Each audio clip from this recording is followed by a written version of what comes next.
My mother raised her hand to strike me across the face, right in the middle of our Thanksgiving dinner. Her justification for this violence was my absolute refusal to call off my engagement so my spoiled sister could have my fiancé. My sister smirked over her expensive wine glass and told me to stop being stubborn. She insisted he always wanted her, and I was just a useful placeholder. My mother swung her hand down with all her might. She did not realize my fiancé had quietly returned to the dining room. Before her hand could connect with my cheek, he stepped right in. My name is Camille, 33 years old, and I spent my entire life as the designated stepping stone for my family. As a self-made forensic accountant and owner of a boutique financial auditing firm, I am trained to spot hidden debts and buried lies. But it took me years to finally audit my own toxic family. Before I continue this story, let me know where you are watching from in the comments below. Hit like and subscribe if you have ever had to defend your own worth against the people who were supposed to love you unconditionally. Liam caught my mother's wrist mid-air. The dining room fell completely silent. The cheerful holiday music playing in the background suddenly felt like a mockery of the hostility in the room. The clinking of fine silver stopped. My father Richard froze with his carving knife suspended over the roasted turkey. My mother Brenda gasped loudly. Her eyes darted from her trapped wrist to Liam's calm, unyielding expression. He did not raise his voice. He did not yell or create a dramatic scene. He simply and firmly removed her hand from my personal space and stepped directly between us, shielding me with his body. "The wedding is happening," Liam said. His voice echoed clearly through the high ceilings of my parents' sprawling suburban mansion. "It is happening with or without your approval. Do not ever attempt to touch my future wife again." My father slammed the carving knife down on the silver platter, making a loud metallic clang that made everyone jump. He stood up, knocking his heavy wooden chair backward. His face flushed a dangerous shade of red, the veins in his neck bulging. "You do not come into my house and dictate terms to my wife," my father bellowed across the long mahogany table. "You show some respect, Liam. I am the head of this family. We decide what is best for our daughters. And right now Camille is being incredibly selfish and stubborn." Selfish. That was the word they always used to keep me in line. I was selfish for moving out in my 20s. I was selfish for building my own business instead of doing free accounting work for my father's failing corporate ventures. Now I was selfish for refusing to hand over the man I loved just because my younger sister Brittany had recently been fired and needed a wealthy man to save her social status. Brittany slammed her hands on the table, knocking over a crystal water goblet. The water spilled across the pristine white tablecloth, but she did not even blink. "She is selfish because she steals everything from me," Brittany shrieked. Her face was contorted with a vicious entitlement that my parents had nurtured for 30 years. "She stole my college fund, and now she is trying to steal the only man who actually belongs in our high society circle. You know you do not belong with him, Camille." Before I could respond to the sheer absurdity of her claim, a heavy thump echoed from the other end of the table. My sister-in-law Nia had slammed her wine glass down hard enough to crack the stem. Nia is a fierce corporate lawyer, a brilliant African-American woman who married my brother David 5 years ago. From day one, she saw right through my family's pristine country club facade. She was the only person who never backed down from my mother's manipulative tactics. "She did not steal your college fund," Brittany Nia said. Her voice cut through the room like a steel blade, sharp and precise. "Do not play the victim here. We all know the truth." Nia stood up, fixing her piercing gaze on my sister, who immediately shrank back in her chair. "She used her own academic scholarship money to pay off the massive property damages you caused when you drove drunk at 19, Nia continued relentlessly. "She paid the victims out of pocket so you would not go to state prison for your reckless behavior. She saved your life and your future, and you have the absolute audacity to sit here and claim she stole from you." The silence that followed was suffocating. My brother David looked down at his plate, deeply ashamed of the family secret Nia had just dragged into the light. My parents had spent over a decade forcing me to keep that secret buried, to protect Brittany's flawless reputation. Hearing it spoken aloud shattered the illusion they had worked so hard to maintain. Brenda recovered first, her face twisted into an ugly sneer. She pointed a manicured finger directly at me, completely ignoring Nia. "How dare you bring that up?" Brenda hissed, her voice dripping with venom. "You always throw your minor sacrifices in our faces to make yourself look like a martyr. If you are going to be this disruptive, if you are going to ruin Thanksgiving with your jealousy and your lies, then you can pack your things right now." She crossed her arms, looking at me with pure, unadulterated disdain. "I want you out of the family condo by tomorrow morning," Brenda demanded. "You can live on the streets for all I care. We will see how long your fancy fiancé sticks around when you have absolutely nothing to your name." I looked at the woman who gave birth to me. For 33 years I had craved her approval, twisting myself into knots to be the daughter she wanted. Now, looking at her hateful expression, I felt absolutely nothing but a cold, calculating clarity. "I will be fully moved out by dawn," I said calmly, grabbing my coat from the back of my chair. My father laughed, a harsh, mocking sound that scraped against my ears. He pulled his smartphone from his suit pocket and tapped the screen deliberately. He looked right at Liam, a nasty, victorious smile spreading across his face. "You think you are marrying a winner, Liam?" my father said, his voice dripping with condescension. "But you are about to make the biggest financial mistake of your entire life. You do not want to marry damaged goods. Check your phone. I just sent you a text and an email that will show you exactly who Camille really is." The heavy oak door of my parents' condominium slammed shut behind us, cutting off the chaotic shouting echoing from the formal dining room.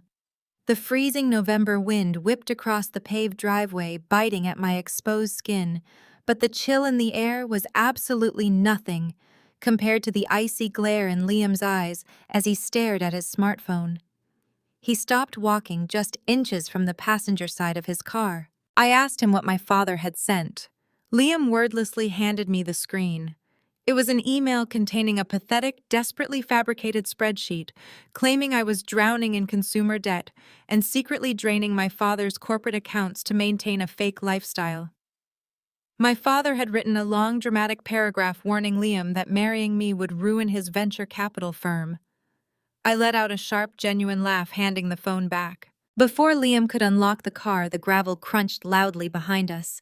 High heels clicked rapidly against the pavement. I turned to see my mother and Brittany marching aggressively down the driveway. Brittany had not even bothered to grab a coat. Her expensive silk dress flapped in the bitter wind, but her face was twisted into a mask of pure, ugly entitlement. Brenda practically threw herself in front of the driver's side door, physically blocking Liam from entering his own vehicle. "Take it off," Brenda demanded, pointing a trembling, manicured finger directly at my left hand. "You heard your father.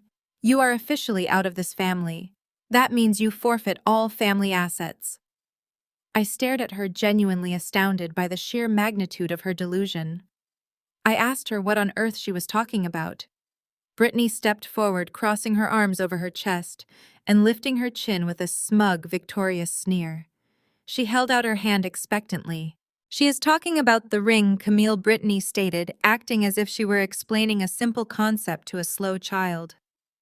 "Dad built Liam's entire career from the ground up. He introduced him to his biggest investors.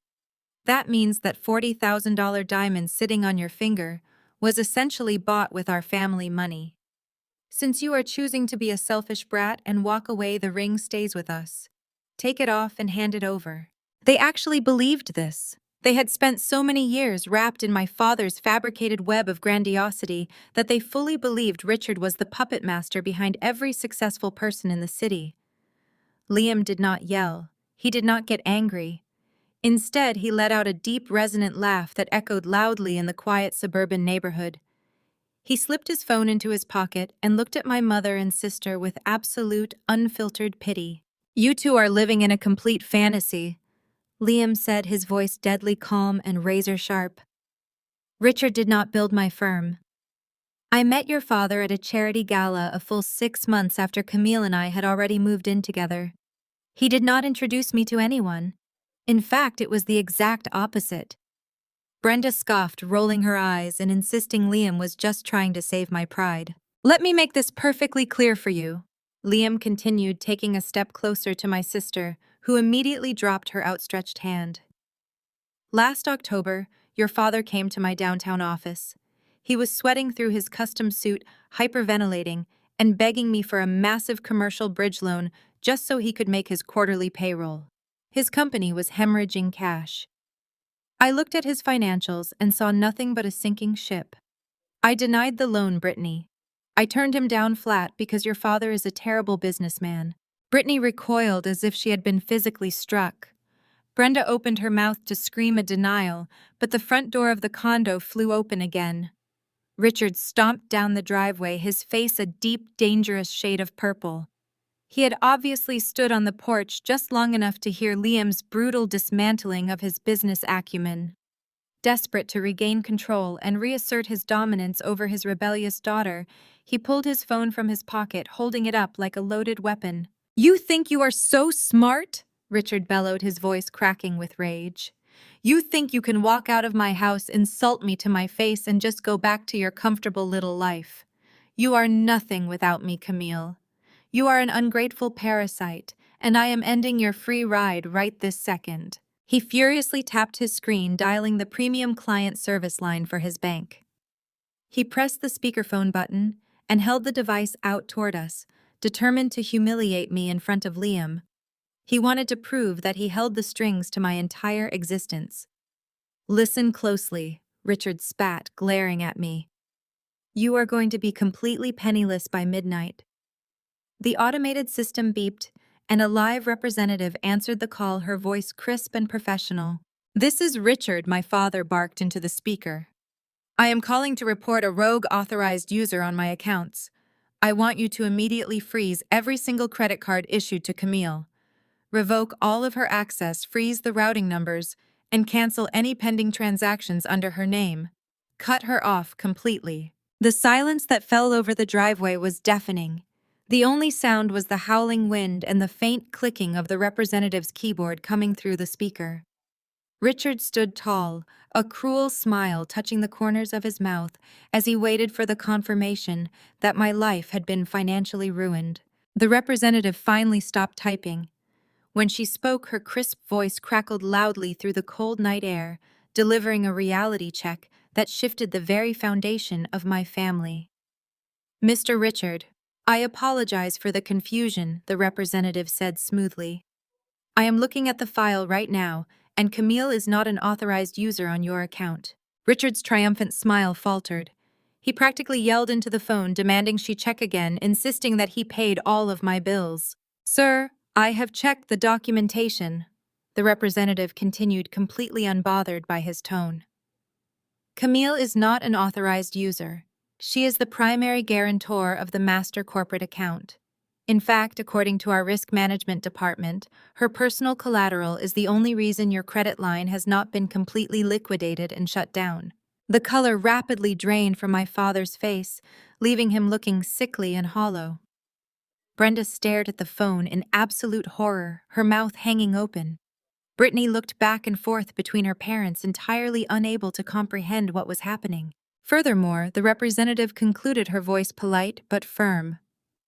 "Since Camille is the primary account holder, you do not have the authority to freeze any cards. If you wish to make any changes to this account whatsoever, I am going to need you to hand the phone over to her for authorization." The weekend passed in a tense and echoing silence. My father did not call again after the bank representative publicly humiliated him in my driveway on Friday night. I spent Saturday and Sunday at Liam's place, ignoring the barrage of frantic and demanding text messages from my mother and sister. By Monday morning, I was ready to get back to the sanctuary of my work. I arrived at the pristine downtown high-rise that housed my forensic accounting firm. I walked into the lobby, my heels clicking sharply against the polished marble floor. I greeted the front desk staff, grabbed my espresso, and headed straight for my corner suite. I had audits to review and complex corporate accounts to dissect. I expected a busy but entirely predictable day. I was completely wrong. At exactly 9 in the morning, the heavy glass double doors of the reception area slammed open with explosive force. The noise echoed down the sleek and minimalist corridors, startling my entire staff. I looked up from my dual monitors just in time to see my father storming past the reception desk. His face was flushed with the exact same purple rage he wore during our Thanksgiving dinner. He was wearing his finest tailored suit, clearly dressing for intimidation. He marched straight into the main bullpen, glaring fiercely at the junior accountants who froze in their cubicles. "Where is the managing partner?" Richard bellowed, his voice booming over the ambient sound of ringing phones and typing keyboards. "I want to speak to whoever is in charge of this floor immediately. I have an employee of yours who needs to be terminated right now before security escorts her out of the building." My staff exchanged bewildered looks. My father had never once visited my workplace. For my entire adult life, he had dismissed my career as basic clerical grunt work. He assumed I sat in a windowless room crunching numbers for middle management. He clearly thought he could stroll in here, throw his weight around as a local corporate executive, and have me fired on the spot to punish me for Friday night. Marcus. Our head of security stepped smoothly out of the elevator bank. Marcus is a tall and broad-shouldered man who does not tolerate an ounce of disrespect in our office. He approached my father with a calm and measured stride, placing his large frame directly between Richard and the terrified junior staff members. "Sir, I am going to need you to lower your voice and step back toward the elevators," Marcus said firmly. "You cannot storm into a private financial firm making demands and threatening employees."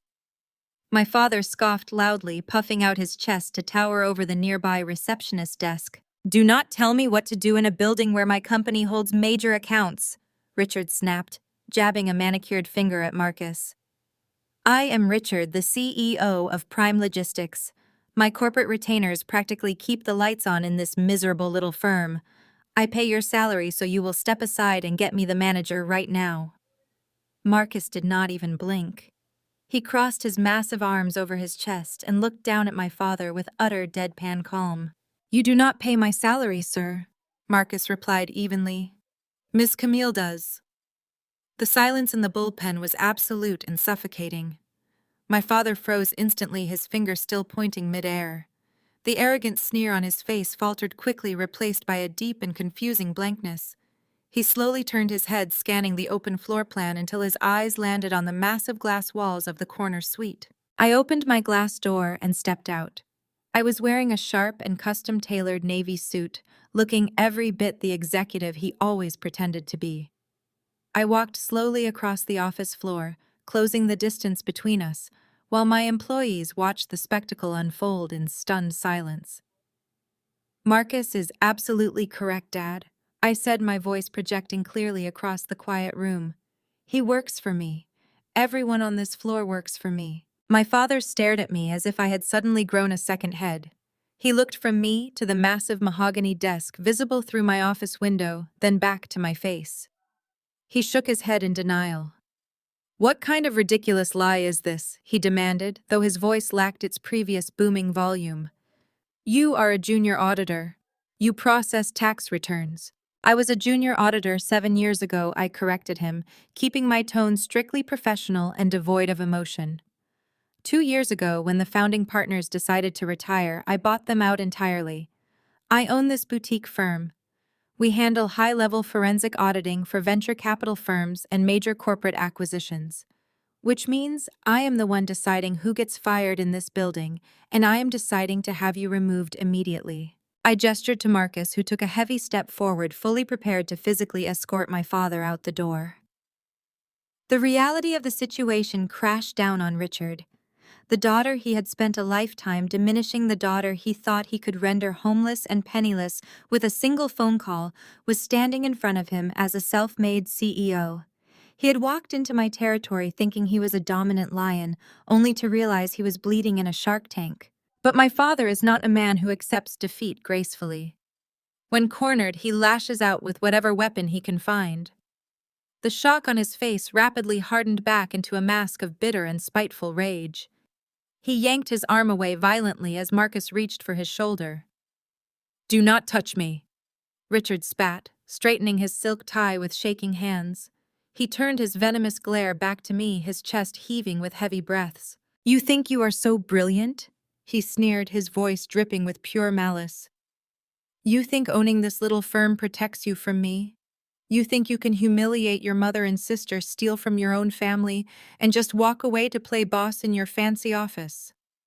I looked at him with absolute indifference. I am not playing dad. Now please leave before I have you arrested for trespassing. My father let out a harsh and barking laugh. He reached into his suit jacket and pulled out a thick and folded stack of legal documents. He slapped the papers down hard on the reception desk, the loud smack making the receptionist flinch backward. You are going to need every single dollar this miserable little firm generates. Richard said, a terrifying and confident smile spreading across his face. Because my lawyers just filed a lawsuit against you this morning. We are taking you to court, Camille. We are suing you for the $500,000 you embezzled from the family trust. I stared down at the thick stack of legal documents my father had just slammed onto my receptionist's desk. The bold black letters on the front page accused me of embezzling $500,000 from a family trust I knew for a fact had been completely empty for over a year. I did not gasp. I did not tremble. I calmly picked up the papers, flipped through the first 2 pages, and tossed them right back onto the polished wood. You cannot sue someone for stealing from a bank account that you personally drained to pay off your own failing corporate margins, I said, keeping my voice loud enough for my entire staff to hear. File whatever frivolous lawsuit you want, Dad. My forensic accountants will have an absolute field day tearing your hidden offshore accounts apart during the discovery phase. Now get out of my building. My father opened his mouth to scream another threat, but Marcus stepped forward, his massive hand gripping my father's tailored shoulder. Richard flinched, realizing he had entirely lost control of the narrative. He snatched the lawsuit off the desk and let Marcus physically guide him toward the elevator. The doors closed on his red, furious face. I turned back to my staff, instructed them to get back to work, and walked into my office. I thought I had neutralized the threat. I vastly underestimated how low my family was willing to sink when their financial lifelines were cut. The real attack began the very next morning. I was sitting at my desk reviewing an audit when my desk phone rang. It was my lead receptionist, and she sounded panicked. She told me the main switchboard was completely overwhelmed. Clients were calling non-stop, demanding to speak with me directly. Some were threatening to pull their multi-million-dollar accounts. I asked her what was going on. She told me to check my phone. I opened my social media applications, and my stomach immediately dropped. My sister Brittany had launched a massive, highly coordinated smear campaign. She had posted a 10-minute video to her profile which boasted thousands of followers. In the video, Brittany was sitting on the floor of her perfectly decorated bedroom, wearing zero makeup and an oversized sweater to look fragile and defeated. She was sobbing, but her eyes were completely dry. She stared directly into the camera and told a completely fabricated story of absolute horror. She claimed that I had been financially and emotionally abusing her for our entire adult lives. She told her followers that I had maliciously stolen her inheritance, leaving her destitute. But the real venom came in the second half of the video.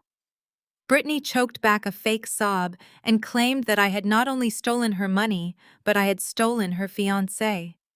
She spun a wild narrative that Liam had actually been in love with her first, that they had a deep and profound connection, and that I had used my financial leverage to manipulate him into proposing to me instead. The comment section was an absolute war zone. Thousands of strangers were calling me a monster, a sociopath, and a corporate tyrant. My business email was flooding with hateful messages. My family was actively trying to destroy the firm I had spent years building with my own 2 hands. Before I could even process the magnitude of the defamation, the glass door to my office swung open. Nia marched in wearing a sharp gray suit and carrying a thick leather briefcase. My sister-in-law did not look panicked. She looked ready for war. I saw the video, Nia said, dropping her briefcase onto my desk and immediately pulling out her laptop. I have already drafted a comprehensive cease and desist order for extreme defamation, libel, and tortious interference with your business. I am not just emailing this to them. I am going to serve it to Brenda and Brittany personally. Nia was not making an idle threat. Within the hour, she drove straight to my parents' luxury condo. She told me exactly what happened the moment she arrived. Brenda opened the heavy wooden door looking incredibly smug, holding a cup of coffee and clearly expecting someone to beg for mercy. Nia did not even offer a polite greeting. She simply shoved the legal documents directly against my mother's chest. Brenda tried to play the victim, gasping and clutching her pearls, claiming that Brittany was simply speaking her truth and sharing her trauma with the world. Nia did not flinch. She stepped right into my mother's personal space, forcing Brenda to step backward into the foyer. "You tried this exact same smear campaign on me when David proposed to me." "Brenda," Nia said, her voice dropping to a dangerous, icy whisper.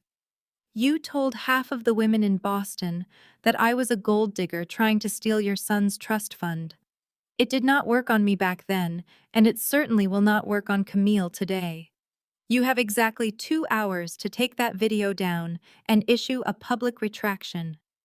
If you do not, I will personally file an injunction to seize every single asset you have left to pay for the damages to Camille's firm."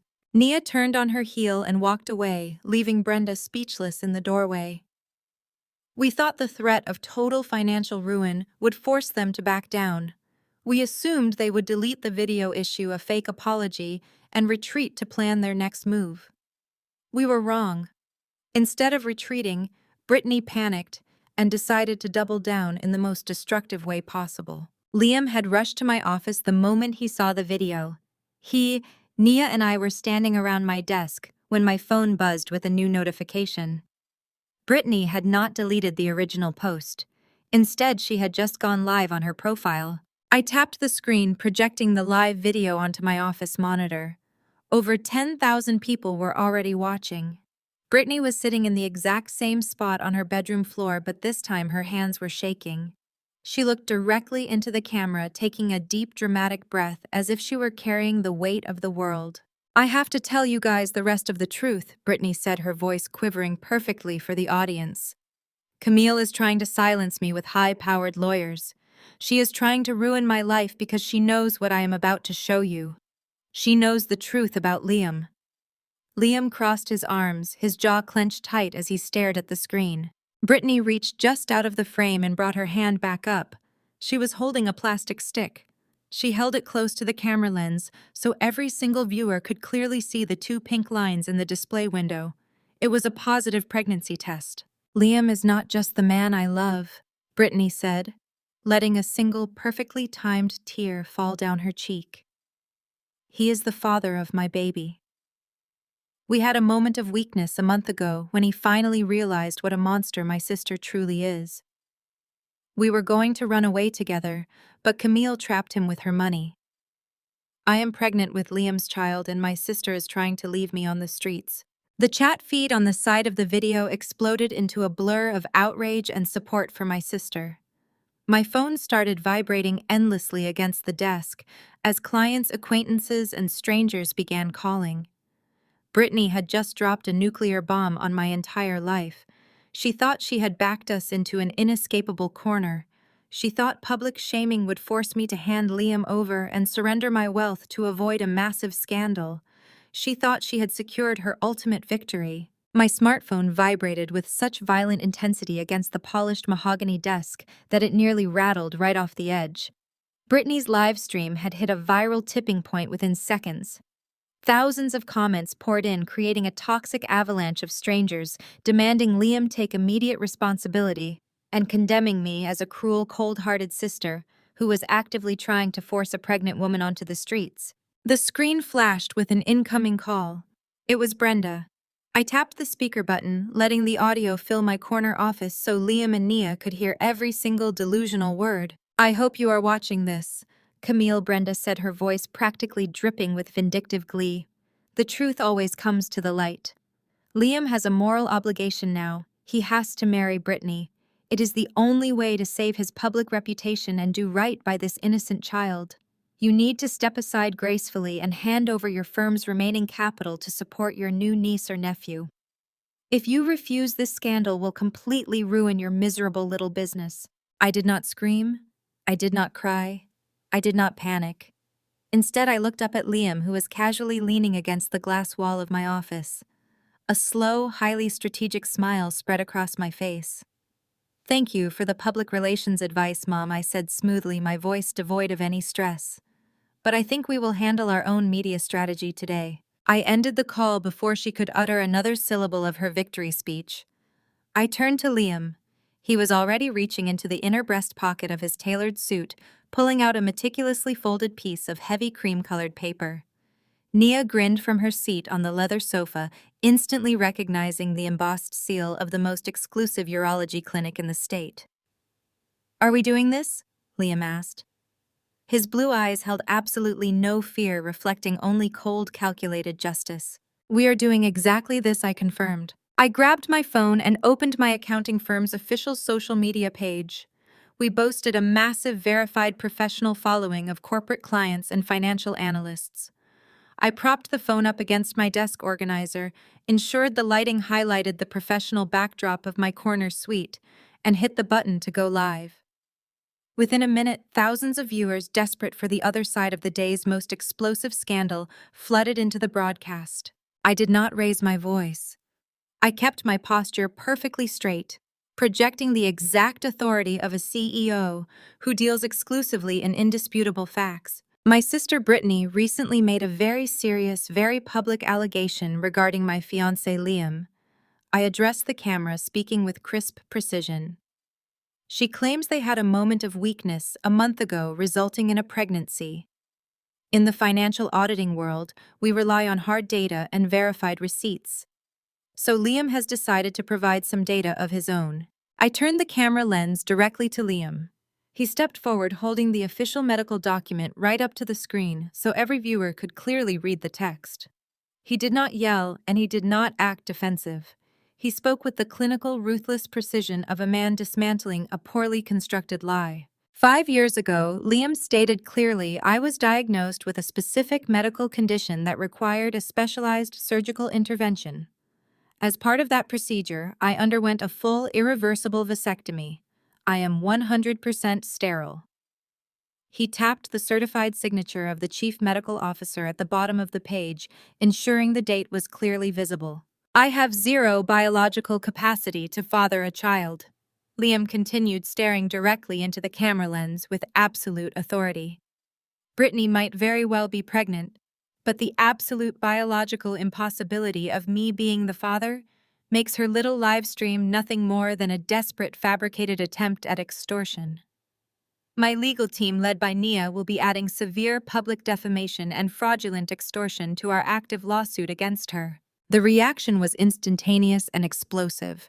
I watched the live chat on our feed freeze for a fraction of a second before erupting into a tidal wave of absolute vindication.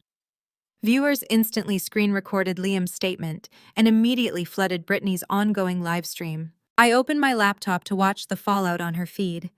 Her comment section, which just minutes ago had been filled with sympathetic supporters, violently flipped. People demanded she explain the vasectomy. They relentlessly mocked her fake tears, calling out the sheer, unadulterated embarrassment of trying to trap a permanently sterile man with a fake pregnancy test. I watched on my monitor as Brittany read the incoming comments. The color completely drained from her face, leaving her looking sickly and hollow. Her fake, fragile persona shattered in real time. She let out a panicked, genuine shriek, frantically swatting at her phone to abruptly end the broadcast, plunging her feed into darkness. She was completely, utterly humiliated on a global scale. The narrative she and Brenda had meticulously crafted to destroy me had just blown up in their faces. But the toxic well of my father's entitlement had not yet run dry. While Brenda and Brittany were busy self-destructing online, Richard decided to attack the one place he believed he still legally controlled. My office phone rang again. This time it was David, the front desk concierge of my private luxury condominium building. "Ms. Camille, I am so sorry to interrupt your workday," David said, his voice uncharacteristically tense and rushed. "But your father is here in the main lobby. He has a private locksmith with him." I felt a sharp spike of adrenaline hit my chest. "What is he doing, David?" "He is demanding access to the private service elevators," David explained nervously. "He is holding up a massive stack of trust documents, shouting at the security staff that the family trust legally owns your unit. He says he is legally evicting you right this second, and that the locksmith is going to drill out your deadbolts and throw all of your possessions into the street if we do not hand over the master keys immediately. Send the police up to my floor, David, I instructed, my voice utterly devoid of panic. Do not let your security team intervene. Let him stand up there and make as much noise as he wants. I am on my way. I disconnected the call and looked at Liam and Nia. They did not ask questions. We immediately left my downtown office, descended to the private parking garage, and got into Liam's car. The drive to my luxury condominium building took less than 15 minutes, but the entire ride was consumed by the sheer magnificent absurdity of my father's desperation. He had failed to ruin my business. He had failed to trap Liam with a fabricated pregnancy. Now he was resorting to petty physical intimidation. The elevator doors chimed open on my floor, revealing a scene of absolute unhinged chaos. The private, typically silent hallway was echoing with my father's booming voice. Richard was standing directly in front of my custom mahogany front door, his face a violent shade of crimson. He was aggressively waving a thick yellowed stack of legal documents at two bewildered police officers and a very reluctant locksmith holding a heavy-duty drill. Brenda was standing a few feet away, clutching her designer handbag against her chest and playing directly to her audience. Three of my wealthy, highly influential neighbors had stepped out of their respective units to see what the commotion was about. My mother was loudly projecting her voice down the corridor, wiping away completely invisible tears. We gave her everything, Brenda wailed dramatically to Mrs. Gable, the retired judge who lived in Unit 4B. We let her stay in our beautiful investment property, and she repays us by turning into a squatter. She is refusing to leave our family trust estate. It is a total nightmare. Richard slammed his hand against my front door. I want these locks drilled right now, he barked at the locksmith. He then turned to the police officers. I showed you the paperwork. The family trust owns this unit. I am the head of that trust. I want her belongings dragged out into the hallway immediately. I stepped out of the elevator, my heels sinking into the plush hallway carpet. Liam and Nia flanked me like silent sentinels. Nobody is drilling any locks today, I said smoothly. Richard spun around. His eyes widened slightly before narrowing into slits of pure hatred. There she is, he shouted, pointing a manicured finger at my face. Officers, arrest her. She is trespassing on my private property. She has been stealing from her own family, and I am formally evicting her right now. The taller of the two police officers held up a hand, stepping squarely between my father and me. He looked entirely exhausted by the theatrics. Ma'am, this gentleman claims to be the legal owner of this residence. He has presented documents showing a family trust holds the deed.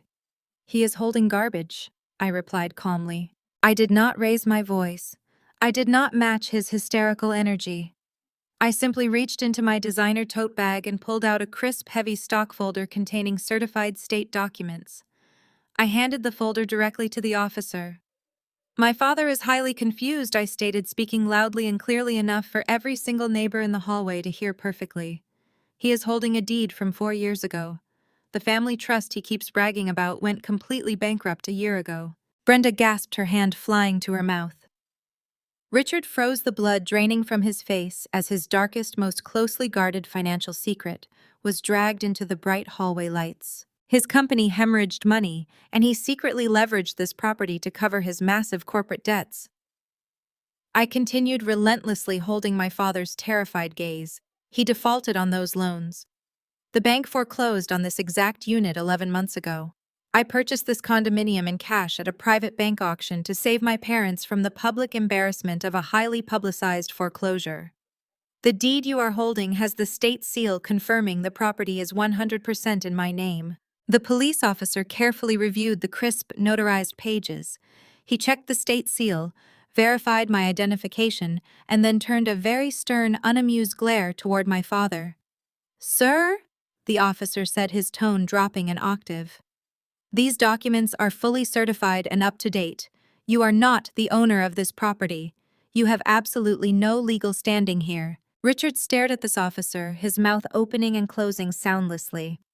He looked down at the dusty, useless papers in his hands. The illusion of his immense wealth and untouchable power had just been publicly obliterated in front of the very high society neighbors he always tried to impress.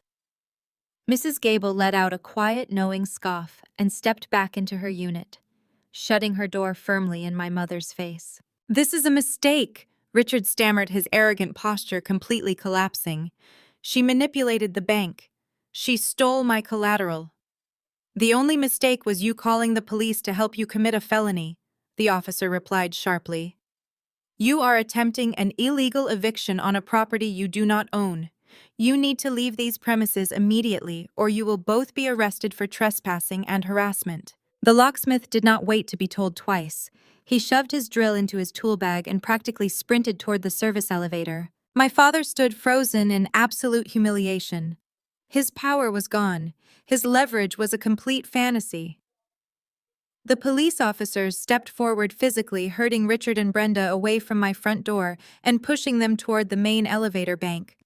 Brenda kept her head down, her face bright red with searing shame as they were marched down the corridor like common criminals. Liam stepped up beside me, wrapping a warm, protective arm around my waist as we watched them retreat. Nia crossed her arms, a highly satisfied smile playing on her lips. The officers forced my parents into the elevator car. The humiliation radiating from Richard was palpable, but his toxic pride simply would not allow him to leave without attempting to inflict one last wound. As the heavy metal doors began to slide shut, Richard lunged forward. He shoved his arm between the closing panels, forcing them to bounce back open. His face was feral, his eyes wild and desperate. He glared at me, panting heavily as he delivered his final venomous threat. "You think you are safe, Camille?" Richard screamed, his voice cracking with unhinged fury. "You think you have won because you bought a piece of real estate? You are nothing. Brittany is taking your place at the country club gala this weekend, and she is bringing a special guest. She is bringing your real biological father." The heavy oak doors of the Heights Country Club swung open, revealing the dazzling spectacle of the annual Winter Gala. Crystal chandeliers cast a warm golden glow over the city's elite, illuminating a sea of tailored tuxedos and designer gowns. I walked into the grand ballroom with my head held high, my hand resting comfortably in the crook of Liam's arm. Despite my father's deranged screaming in the elevator 3 days ago, I refused to let his desperate threats keep me hidden in the shadows. I belonged in this room. I had earned my place among these industry leaders through years of relentless work and unyielding dedication to my financial firm. It did not take long to spot them.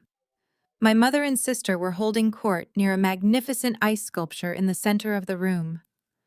Brittany had chosen to wear a massive, blindingly white bridal-style gown.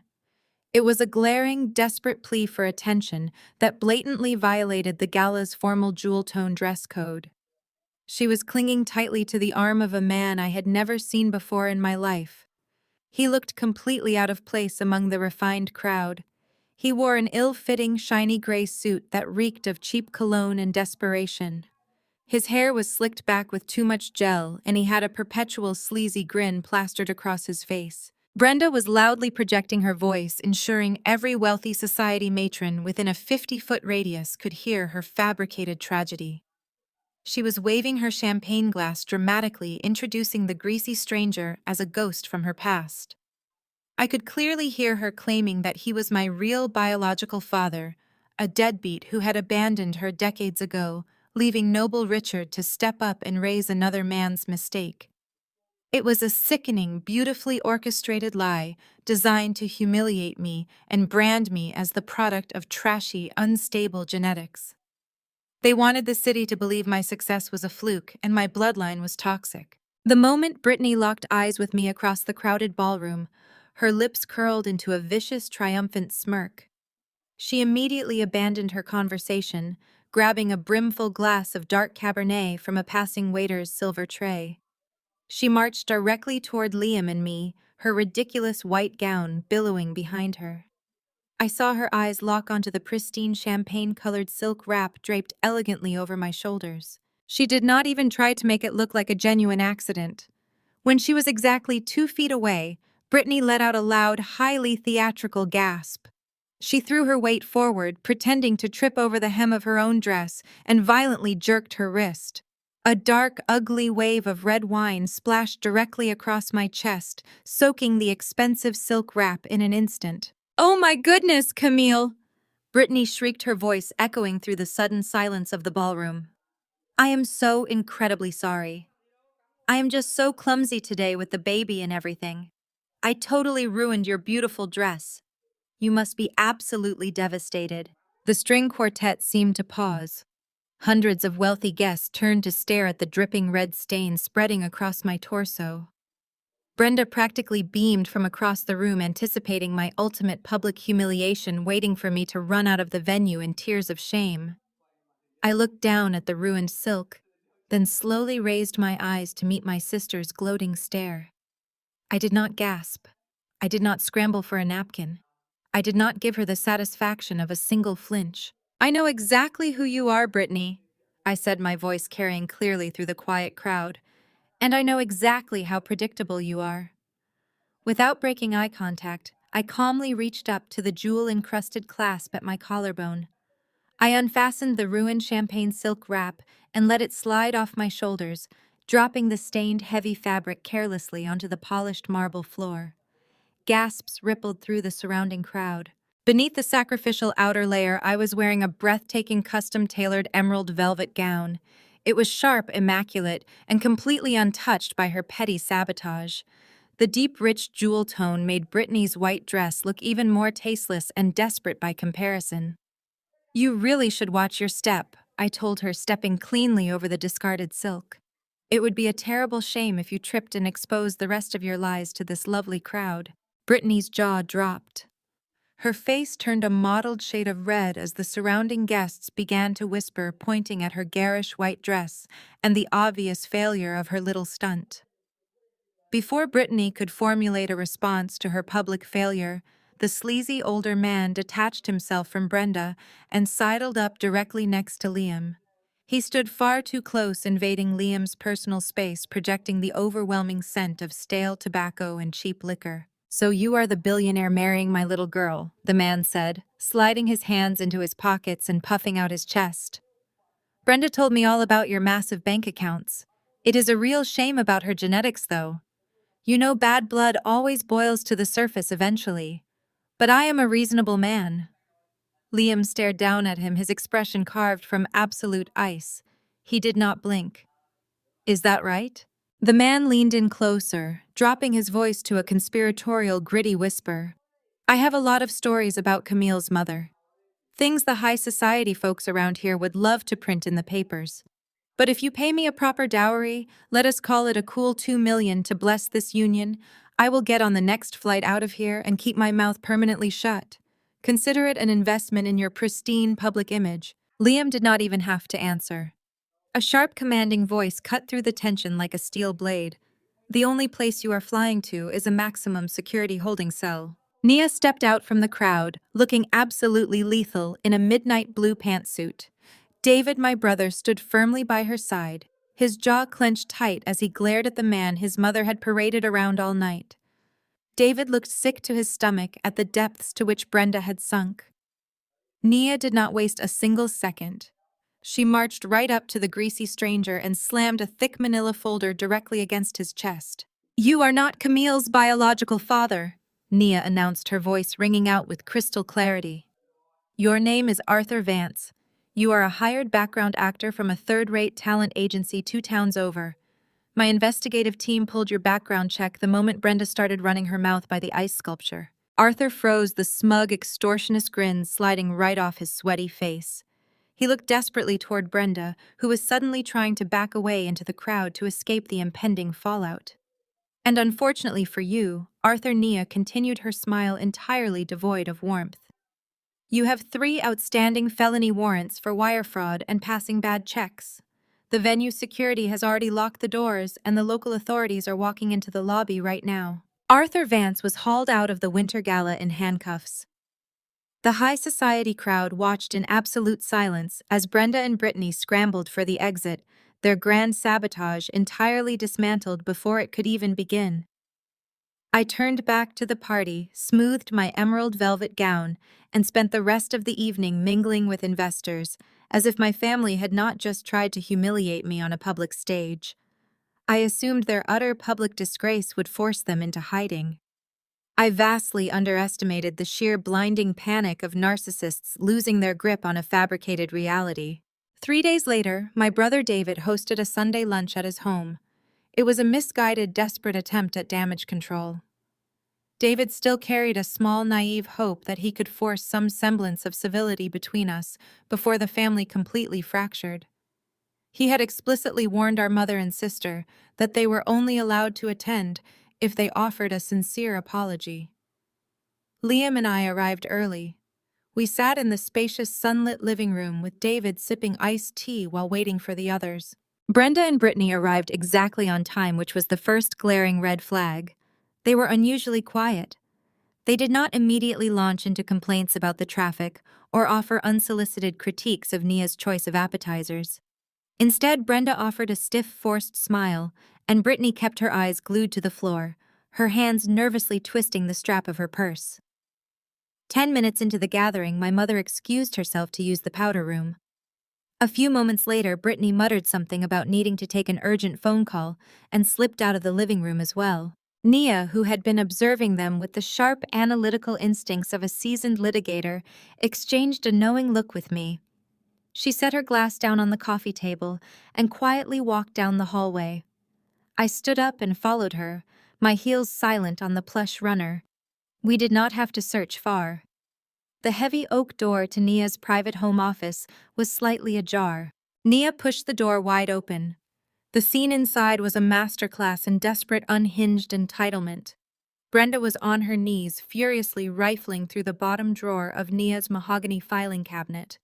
She was tossing sensitive legal folders haphazardly onto the pristine rug. Brittany was standing by the desk, aggressively yanking open drawers and frantically snapping photographs of random client documents with her smartphone. They were tearing the room apart, hunting for anything they could use against me. Since Nia handled all of my private wealth management and real estate acquisitions, her home office was a goldmine of my personal financial data. "What exactly do you think you are doing?" Nia asked. Her voice was not loud, but it carried a lethal, icy authority that made both women physically jump out of their skin. Brittany dropped her phone. It hit the hardwood floor with a sharp crack. Brenda scrambled to her feet, her face flushing a deep, guilty crimson. But instead of apologizing or showing any remorse for getting caught red-handed in a massive invasion of privacy, my mother immediately defaulted to her usual arrogant superiority. She straightened her tailored blazer and lifted her chin, attempting to look down her nose at her daughter-in-law. "I am looking for my own family records," Brenda stated, her voice trembling slightly, but attempting to project dominance. "You are hoarding Camille's documents, and as her mother, I have a legal right to review her financial standing." "Do not look at me like that, Nia. I am your mother-in-law. You owe me respect." Nia did not flinch. She did not raise her voice. She simply stepped fully into the room, radiating absolute zero tolerance. "In my house, you are just a trespasser," Nia said coldly.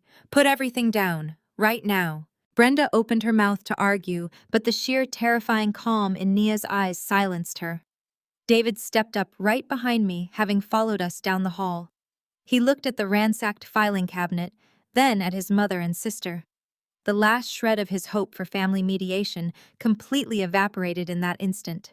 He did not yell. He simply pointed toward the front door and told them to get out of his house immediately. Brittany snatched her phone off the floor and scurried past us, keeping her head down to avoid our gaze. Brenda tried to maintain her haughty posture, marching down the hallway and out the front door without another word. The heavy door slammed shut behind them, leaving a tense, ringing silence in the house. David buried his face in his hands, apologizing profusely for inviting them into his home. I told him not to apologize. We needed to know exactly how far they were willing to go. Nia immediately walked over to her desk and began conducting a rapid clinical audit of her files to determine exactly what they had touched or compromised. She methodically checked the real estate deeds, the corporate tax returns, and the trust bankruptcy papers. Everything of high value seemed to be intact. Then Nia opened a small leather-bound archive box sitting on the bottom shelf. It contained my old dormant accounts. These were things I had closed out years ago but kept solely for tax record purposes. She flipped through a stack of old checkbooks and suddenly froze. Camille Nia said, holding up a blue checkbook from a regional bank I had not stepped foot in since I launched my firm. Check number 409 is missing. It has been physically torn out from the middle of the register. I walked over and inspected the tear. It was jagged and fresh. In their frantic search for leverage, they had stolen a single blank check from an account they assumed was tied to my current corporate wealth. It was a pathetic, highly illegal move born of pure desperation. They were losing their country club status, their condo was legally mine, and they needed immediate cash to maintain their lavish lifestyle. I told Nia not to worry. That specific bank account had been dormant for 3 years.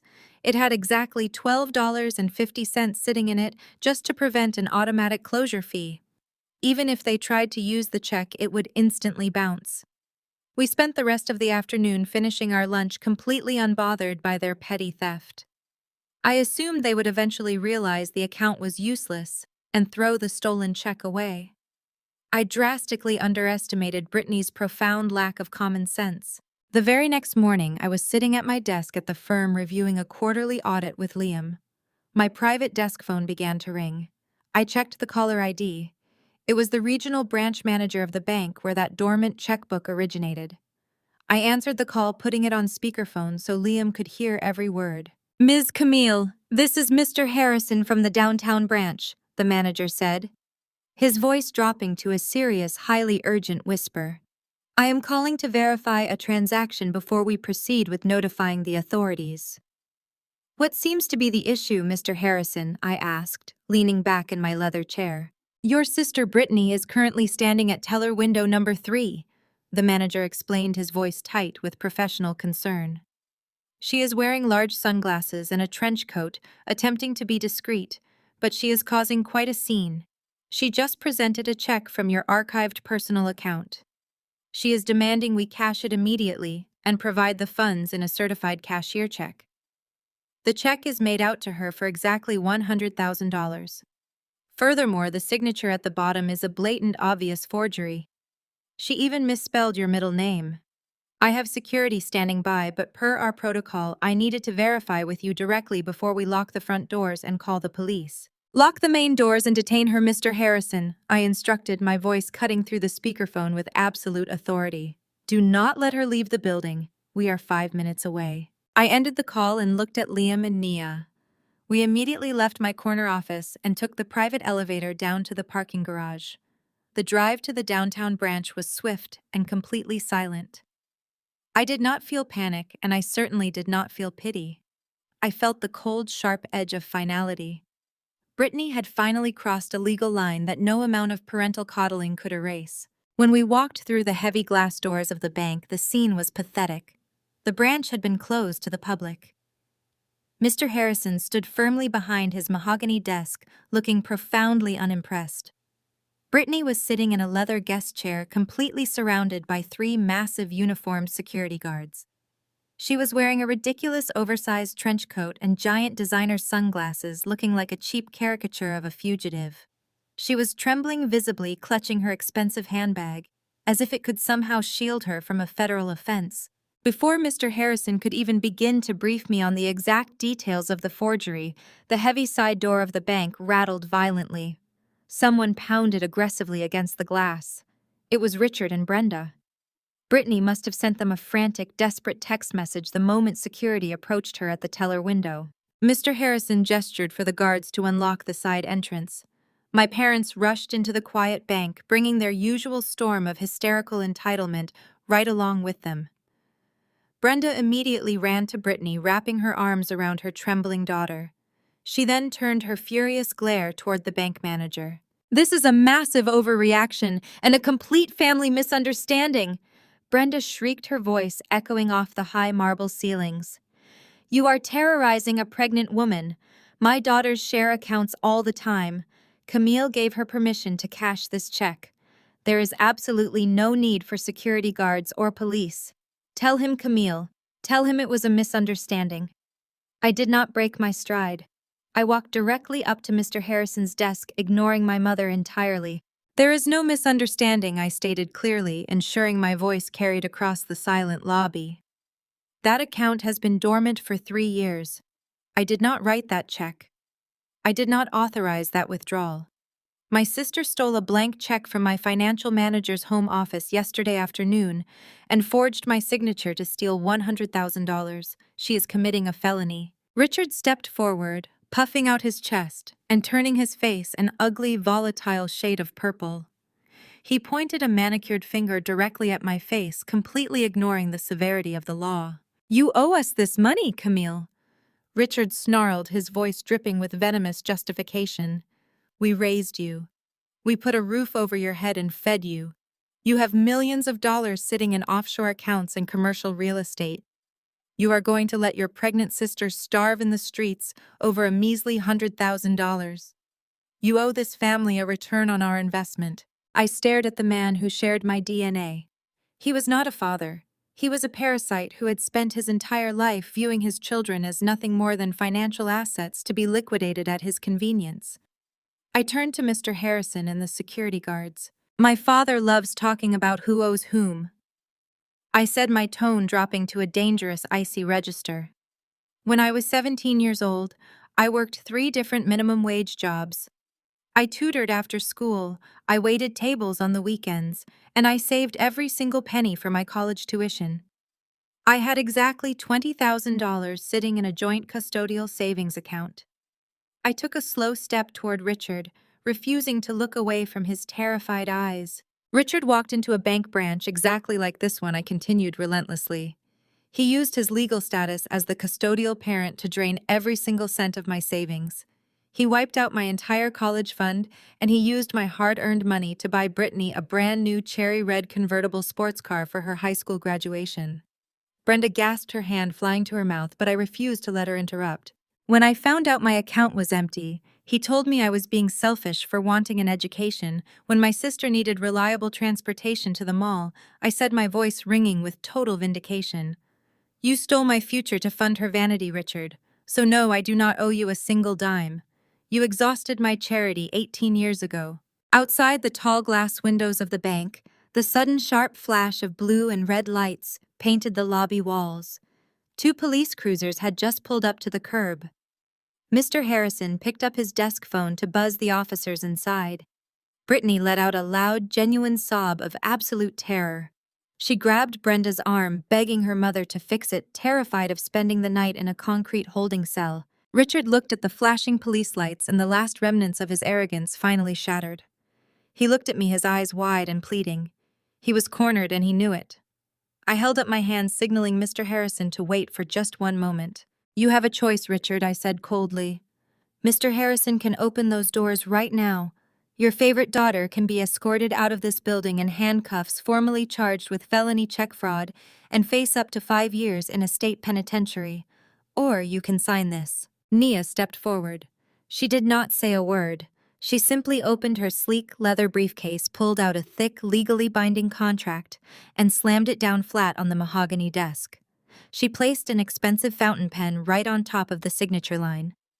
"What is this?" Richard stammered, his eyes darting frantically between the contract and the flashing police lights outside. "It is a complete, irrevocable transfer of assets," Nia answered, her legal tone sharp and unforgiving. "You are going to legally sign over your complete voting rights and your controlling shares in your failing corporate enterprise to an anonymous holding group. You will step down as CEO, effectively immediately. You will lose all control of the company you built." Richard physically recoiled as if he had been burned. "You cannot do this. You are stealing my legacy. You are destroying my life." "I am giving you a choice," I replied, staring him down with absolute authority.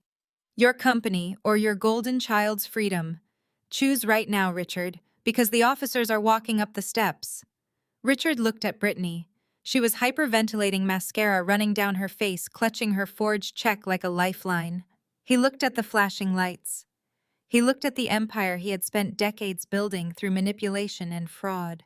With a shaking, defeated hand, Richard reached out, picked up the pen, and signed his entire legacy away. The ink on the asset transfer agreement had barely dried before Richard convinced himself he had actually won. Narcissism is a remarkably powerful anesthetic against reality. Instead of admitting to his family that he had entirely surrendered his company to keep his daughter out of a maximum security prison, Richard spun a magnificent, deeply delusional narrative. He proudly announced to Brenda and Brittany that a massive top-tier private equity firm, known as Apex Holdings, had swept in to save his struggling enterprise. He claimed the anonymous buyers recognized his corporate genius and were infusing tens of millions into the company. He boasted that he was stepping back from daily operations, not because he was forced out, but because he was preparing for a historic, highly lucrative corporate buyout.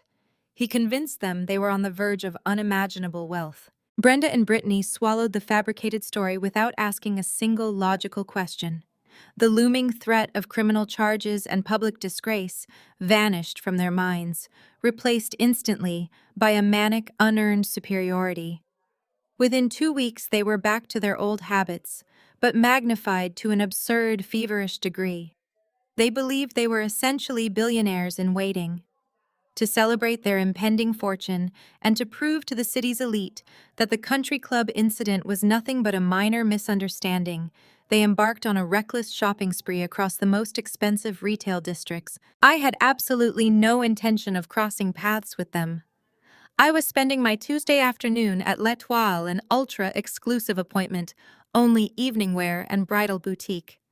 I was sitting on a plush velvet sofa sipping sparkling water while accompanying Nia as she selected a custom gown for an upcoming Legal Foundation charity dinner. The boutique was a sanctuary of hushed voices, classical music, and absolute discretion. That refined peace completely shattered the moment the heavy glass front doors swung open. Brittany marched into the showroom wearing oversized designer sunglasses indoors, followed closely by Brenda, who was carrying a tiny, ridiculously expensive lapdog. Brittany immediately began snapping her fingers at the senior sales associates. She demanded they clear the floor and bring out their most exclusive unreleased bridal collections. She loudly declared to the entire room that she needed a dress that screamed generational wealth and absolute dominance. Then she turned her head and her eyes locked directly onto me.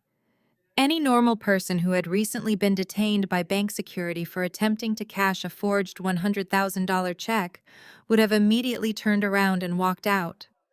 Brittany was not a normal person. Buoyed by her father's fictional private equity buyout, she marched straight across the showroom floor toward my seating area.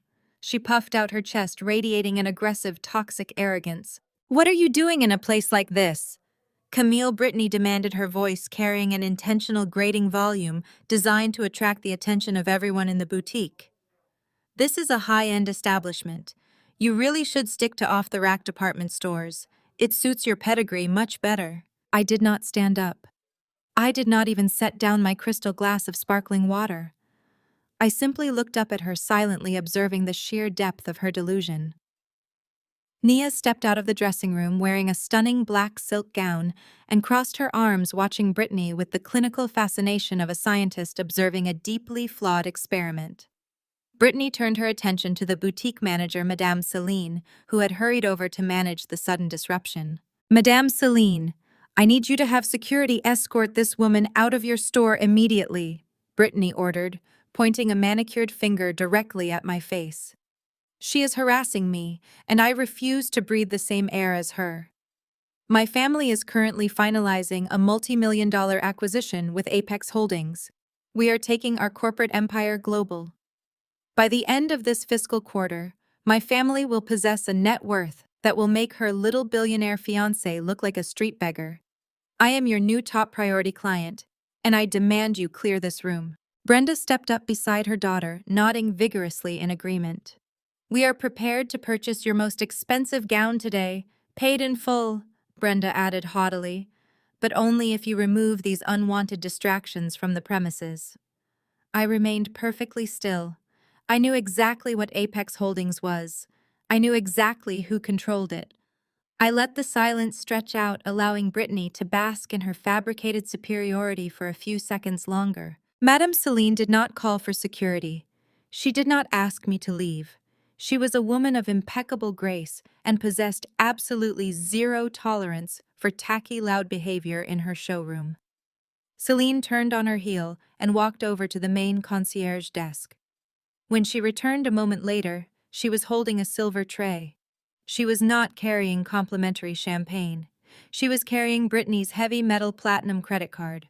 "I will not be asking anyone to leave my boutique," Madame Celine stated, her voice as smooth and cold as polished marble. "However, I will be canceling your fitting today." Brittany's smug smile vanished instantly. "Excuse me, do you have any idea who I am?" "I know exactly who you are," Madame Celine replied, offering the silver tray forward. "And I know that the $15,000 initial deposit for your bridal consultation just failed to process. Your card has been declined." Brittany's face turned a blotchy, horrifying shade of pale. "That is impossible!" she shrieked, snatching the card off the tray. "Run it again. Or run my black card. Run my mother's card. We have millions in those accounts. There is simply a bank error. We have already attempted to process your 3 alternate payment methods," Madame Celine informed her, her tone completely devoid of sympathy. "Every single card has been declined. Furthermore, our merchant system indicates a hard block on your profile. Your accounts have not simply reached their limit. They have been entirely frozen." Brittany stared at her declined credit cards, her breath hitching in her throat as the fantasy of her billionaire lifestyle violently evaporated. Madame Celine signaled for the boutique's discreet but highly imposing security guard. The massive man stepped out from the shadows of the designer racks and firmly crossed his arms. Brittany was hyperventilating, staring at the pieces of plastic on the silver tray, as if they had suddenly caught fire. Brenda shoved past her daughter, her face a mask of indignant fury. "This is a gross technical error," Brenda snapped, ripping her own diamond-encrusted credit card from her quilted designer wallet. "Run mine. And when it clears, I expect a formal written apology for this extreme humiliation." Madame Celine did not blink. She took the card, swiped it through the terminal on the concierge desk, and turned the screen around so Brenda could see the glaring red letters herself. "Declined. It appears your gross technical error is a family trait," Madame Celine noted smoothly. "Your accounts are entirely frozen.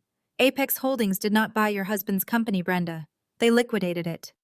The business newswires announced it 20 minutes ago. Your husband signed away his shares to avoid federal prosecution, not to make you a billionaire. You have absolutely nothing." The blood completely drained from Brenda's face. The grand illusion of their financial rescue shattered into a million jagged pieces right there on the showroom floor. Brittany let out a piercing, guttural shriek, dropping her $15,000 handbag, finally realizing that Richard had lied to them to save his own pride. They were not wealthy. They were utterly destitute. Madame Celine pointed a manicured finger toward the glass doors, and the security guard forcefully escorted the 2 weeping, screaming women out onto the busy pavement. I turned away from the window, picked up my crystal glass of sparkling water, and took a calm sip. I looked at Nia. That went exactly as expected. But a narcissist stripped of their resources and their reality does not retreat. They attack. Brenda was backed into a corner, her social standing annihilated, and her bank accounts locked. She needed a scapegoat, and she needed to inflict maximum damage on the person she blamed for her spectacular downfall. She set her sights directly on my future. She decided to target Liam's family. Liam's mother, Eleanor, was a woman of formidable grace and generational wealth.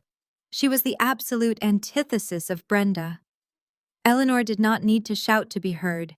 She commanded respect through decades of quiet, unyielding philanthropic leadership. Every Thursday afternoon, Eleanor hosted an exclusive Botanical Society charity luncheon at the Heights Country Club.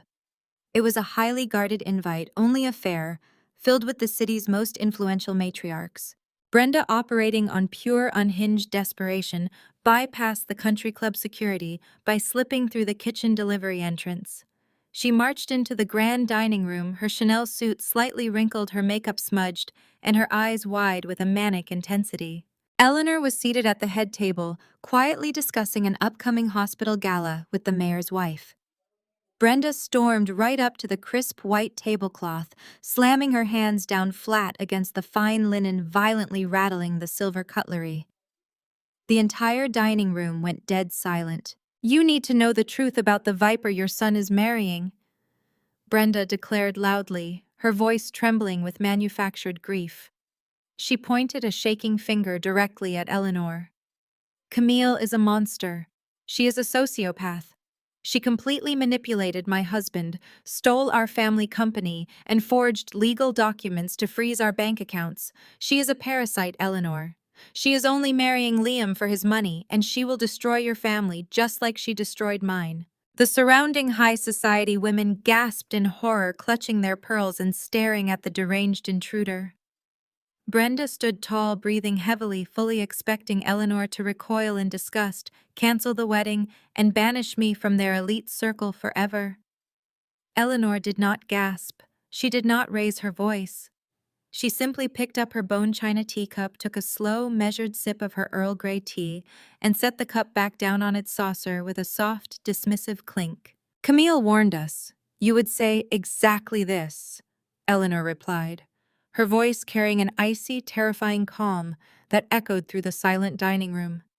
"She sat in my living room 3 days ago and told me her mother would attempt a public spectacle to cover up her own financial crimes. We judge people by their actions, Brenda, and your actions are embarrassing." Brenda's jaw dropped. The wind was completely knocked out of her sails.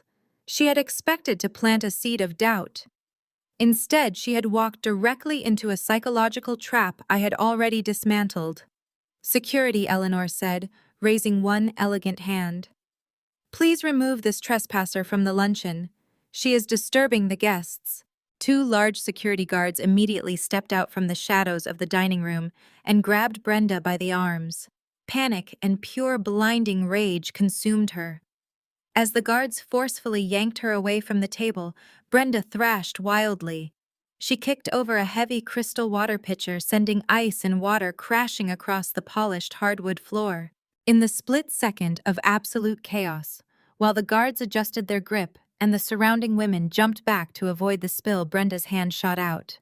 She swiped Eleanor's unlocked smartphone directly off the table and shoved it deep into her jacket pocket before anyone noticed it was missing. She was dragged out the front doors, screaming obscenities into the parking lot. 1 hour later, I was sitting in my office at the firm reviewing the final asset transfer documents for Richard's liquidated company. Liam was across the room pacing while on a conference call with our legal team. My personal cell phone buzzed on the desk. The caller ID read Eleanor. I smiled, assuming Liam's mother was calling to tell me about Brenda's inevitable dramatic expulsion from the country club. I opened the text message. My smile instantly vanished. The blood turned to ice in my veins. "I have seen the financial records. I know what you did to your father. You are a disgusting, manipulative gold digger. Liam has seen the proof and he is entirely done with you. The wedding is cancelled. Do not ever contact my son or my family again." I stared at the glowing screen, my heart hammering against my ribs. The message was sent directly from Eleanor's personal number, but the venomous, erratic tone belonged entirely to my mother. Brenda had crossed a line that could not be uncrossed. She had successfully hijacked my future mother-in-law's identity to detonate my marriage. I stared at the glowing screen, the sheer audacity of my mother's desperation settling over me like a heavy winter chill. I did not panic. I did not cry. I simply stood up from my desk, walked across the plush carpet of my office, and handed my phone directly to Liam. He paused his conference call, muted his headset, and read the glowing text message. Liam did not even blink. He let out a sharp, humorless laugh and tossed the phone onto the glass coffee table. "My mother has never used the word gold digger in her entire life," Liam said, his voice entirely devoid of concern. "She finds hyphenated insults incredibly tacky. Brenda really should have done her research before attempting identity theft." Nia looked up from her legal briefs, her eyes narrowing with predatory interest. She asked if Brenda had physically stolen Eleanor's phone. Liam immediately unmuted his headset, barked a quick command to his security detail, and ended his call. He pulled his laptop from his leather messenger bag and opened a family security application. Because of their high-profile status, Liam and his parents shared encrypted GPS tracking on all their personal devices. His fingers flew across the keyboard. Within 30 seconds, a high-resolution map appeared on the screen. A pulsing red dot indicated the exact location of Eleanor's stolen phone. It was not at the Heights Country Club. It was not at my parents' luxury condominium. The device was currently sitting stationary inside a building on the far industrial side of the city. Liam zoomed in on the street address. The glowing red dot was planted squarely over a business named Gold Star Pawn and Loan. Brenda's accounts are entirely frozen, Nia stated, a lethal smile spreading across her face. She has absolutely zero access to liquid cash. She just stole a $1,000 piece of hardware from a billionaire matriarch, and she is trying to fence it for grocery money. We did not waste a single second. We took Liam's car, navigating away from the polished glass towers of the financial district and driving deep into a gritty, neon-lit neighborhood lined with check-cashing fronts and barred windows. Liam parked the sleek black sedan directly in front of the pawn shop. The contrast between his luxury vehicle and the peeling paint of the storefront was glaring. We pushed open the heavy glass door. A small bell chimed, announcing our arrival in the cramped, dimly lit shop. The air smelled strongly of stale cigarette smoke and desperation. We stopped just inside the entrance, blending into the shadows cast by towering shelves of discarded tools and cheap electronics. Standing at the scratched glass counter was Brittany. Brenda had clearly delegated the dirty work. Brittany was wearing the same designer outfit from her humiliating expulsion at the bridal boutique, but she looked entirely unraveled. Her shoulders were slumped, and she was aggressively arguing with the man behind the reinforced glass counter. "I am telling you, it is a brand new phone," Brittany hissed, her voice vibrating with a frantic, manic energy. "It is worth at least $1,200. $300 is an absolute insult. Do you have any idea who I am? My family is closing a massive private equity deal with Apex Holdings.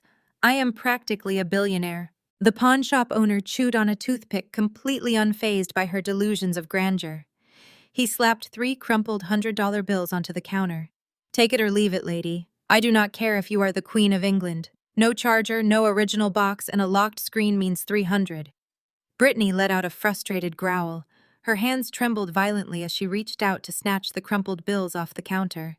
She pushed the stolen phone toward the clerk. In that exact fraction of a second, Nia stepped out from the shadows. She had her smartphone raised. A bright, blinding camera flash illuminated the dingy shop. A loud shutter click echoed through the room. Nia snapped 4 consecutive high-resolution photographs, capturing the exact moment Brittany accepted cash in exchange for the stolen property. Brittany shrieked, dropping the cash as if the paper had suddenly caught fire. She spun around, her eyes wide with animalistic terror, when she saw Liam, Nia, and me standing right behind her. "Smile for the federal authorities," Brittany, Nia said cheerfully, stepping directly up to the glass counter. She tapped her screen, reviewing the crystal-clear images of the transaction. "You really are remarkably bad at being a criminal. Your mother steals a phone from one of the most powerful women in the city, and you try to fence it in broad daylight." Brittany backed away from the counter, her chest heaving as she hyperventilated. "You cannot do this. You followed me. This is harassment." "This is grand larceny," Nia corrected her, her voice dropping to a cold, clinical register. "In this state, possessing and selling stolen property, valued over $1,000, is a Class E felony. You just crossed state lines of stupidity. I have time-stamped photographic evidence of you committing a felony, Brittany. I have the victim's son standing right here as a witness. We can lock the doors right now, call the police, and watch you get hauled away in the back of a squad car." "Please!" Brittany begged, her voice cracking as she pressed her back against a shelf of dusty stereos. She looked at me, completely dropping the arrogant billionaire facade. "Camille, please. You have to tell her to stop. You cannot send me to prison. I am pregnant. I need this money. We have absolutely nothing left." I crossed my arms, refusing to offer her a single ounce of sympathy. "You have Apex Holdings," I reminded her coldly. "You were just bragging about your multi-million-dollar acquisition at the bridal boutique yesterday. You said you were going to be richer than Liam. Why are you begging for $300 in a pawn shop?" The question broke whatever fragile psychological dam was holding Brittany together. She burst into violent, hysterical tears, sliding down the side of the shelving unit until she was sitting on the dirty linoleum floor. She buried her face in her hands, completely shattered. "There is no money," Brittany screamed, her voice echoing wildly around the small shop. "There is no buyout. Dad lied to us. I saw the final paperwork on his desk this morning. Apex Holdings is not saving the company. They are liquidating it. Richard's business is entirely bankrupt. He signed over everything to avoid going to federal prison, and they took every single cent we had to cover the corporate debts. We are going to lose the house. We cannot even buy groceries. The Apex deal is our only way to survive, and we are totally ruined." Liam and I exchanged a long, chilling look. The grand illusion was finally dead. The mighty empire Richard had lorded over us for decades had crumbled to absolute dust, leaving my mother and sister begging for pocket change in the shadows. Nia looked down at Brittany weeping on the floor. She slowly slipped her phone back into her blazer pocket. She did not call the police. She simply turned to Liam and gave a sharp, satisfied nod. We had exactly the confession we needed.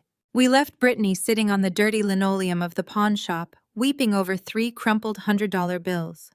We had the photographic evidence of the felony and the audio recording of her desperate confession regarding the company's impending bankruptcy. Nia simply pocketed her phone, and the three of us walked out into the cool evening air without a backward glance. The illusion of my father's invincibility was dead. It was only a matter of time before he made a reckless, desperate play to save himself. That play arrived exactly 48 hours later. My phone buzzed with an unnervingly cheerful voicemail from Richard. He sounded entirely disconnected from reality. He requested that Liam and I join him for a private reconciliation dinner at the Sterling, an aggressively expensive downtown steakhouse known for its mahogany-paneled private dining rooms and $1,000 bottles of wine. He claimed he wanted to put the recent misunderstandings behind us and mend fences before his historic corporate buyout was finalized. He wanted to celebrate as a family. Liam and I accepted the invitation solely to see how far his delusion extended. When we arrived at the restaurant, the atmosphere was thick with the scent of aged leather and expensive cigars. Richard was already seated in a secluded corner booth nursing a generous pour of aged scotch. He stood up immediately as we approached, offering a wide, entirely synthetic smile that did not reach his cold eyes. He reached out to shake Liam's hand with exaggerated vigor and attempted to pull me into a fatherly embrace. I kept my physical distance, sliding into the booth next to Liam. Richard did not miss a beat. He effortlessly transitioned into the role of the benevolent patriarch. He acted as if my sister had not just tried to commit bank fraud, and my mother had not just attempted to sabotage my marriage through a stolen cellular device. He spent the first 2 courses talking exclusively about his own genius. He boasted about Apex Holdings spinning a magnificent web of lies about how this private equity firm recognized his unique market value.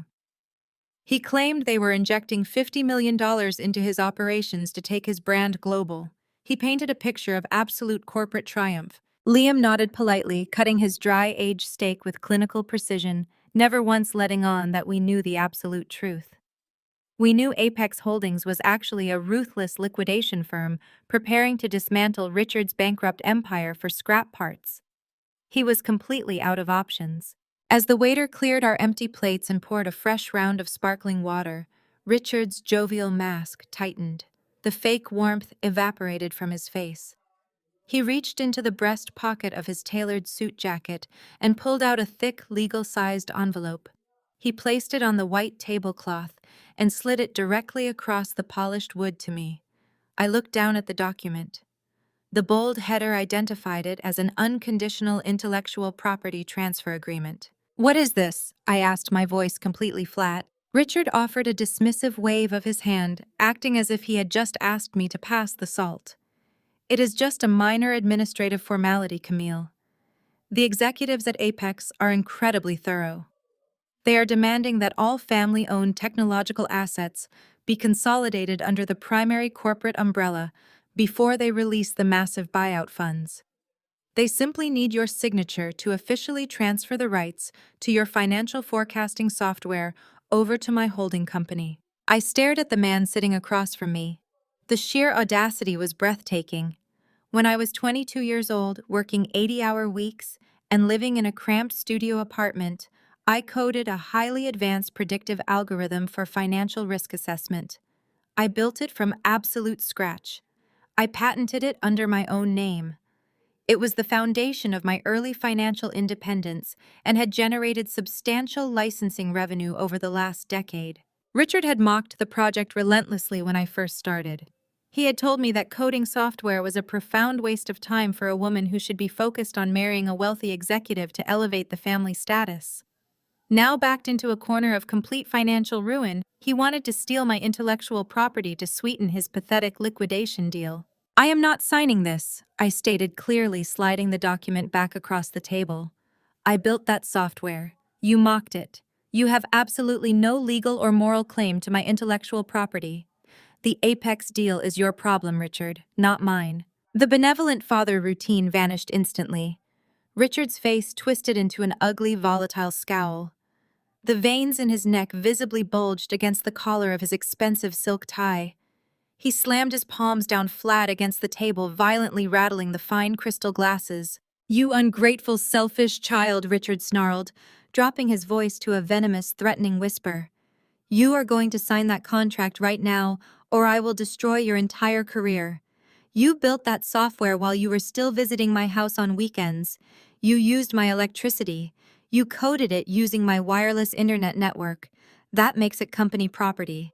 I will bury you in endless litigation. I will sue you for gross intellectual property theft, and I will drag your professional reputation through the mud until you have nothing left but the clothes on your back. I did not flinch. I did not raise my voice. I simply looked at him, marveling at the pathetic depths of his desperation. Beside me, Liam let out a sudden, genuine chuckle. The warm sound cut through the tense, heavy air of the private dining room like a sharpened blade. Richard snapped his head toward Liam, his eyes burning with fury. You cannot sue her for intellectual property theft. Richard, Liam said, his tone entirely relaxed as he took a slow, deliberate sip of his water. And you certainly cannot sell that patent to Apex Holdings to save your bankrupt enterprise. What are you talking about? Richard demanded, his face turning a blotchy shade of crimson. Because Camille does not own that software anymore. Liam replied, a lethal, deeply satisfied smile spreading across his handsome face. My venture capital firm recognized its brilliant market value. We purchased the exclusive rights to that patent for $12 million exactly 1 year ago. You are not threatening your daughter, Richard.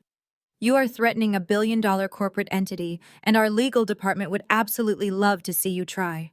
3 days later, heavy gold-embossed envelopes began arriving by private courier at the homes of the city's most influential figures, including investors, politicians, and the local press.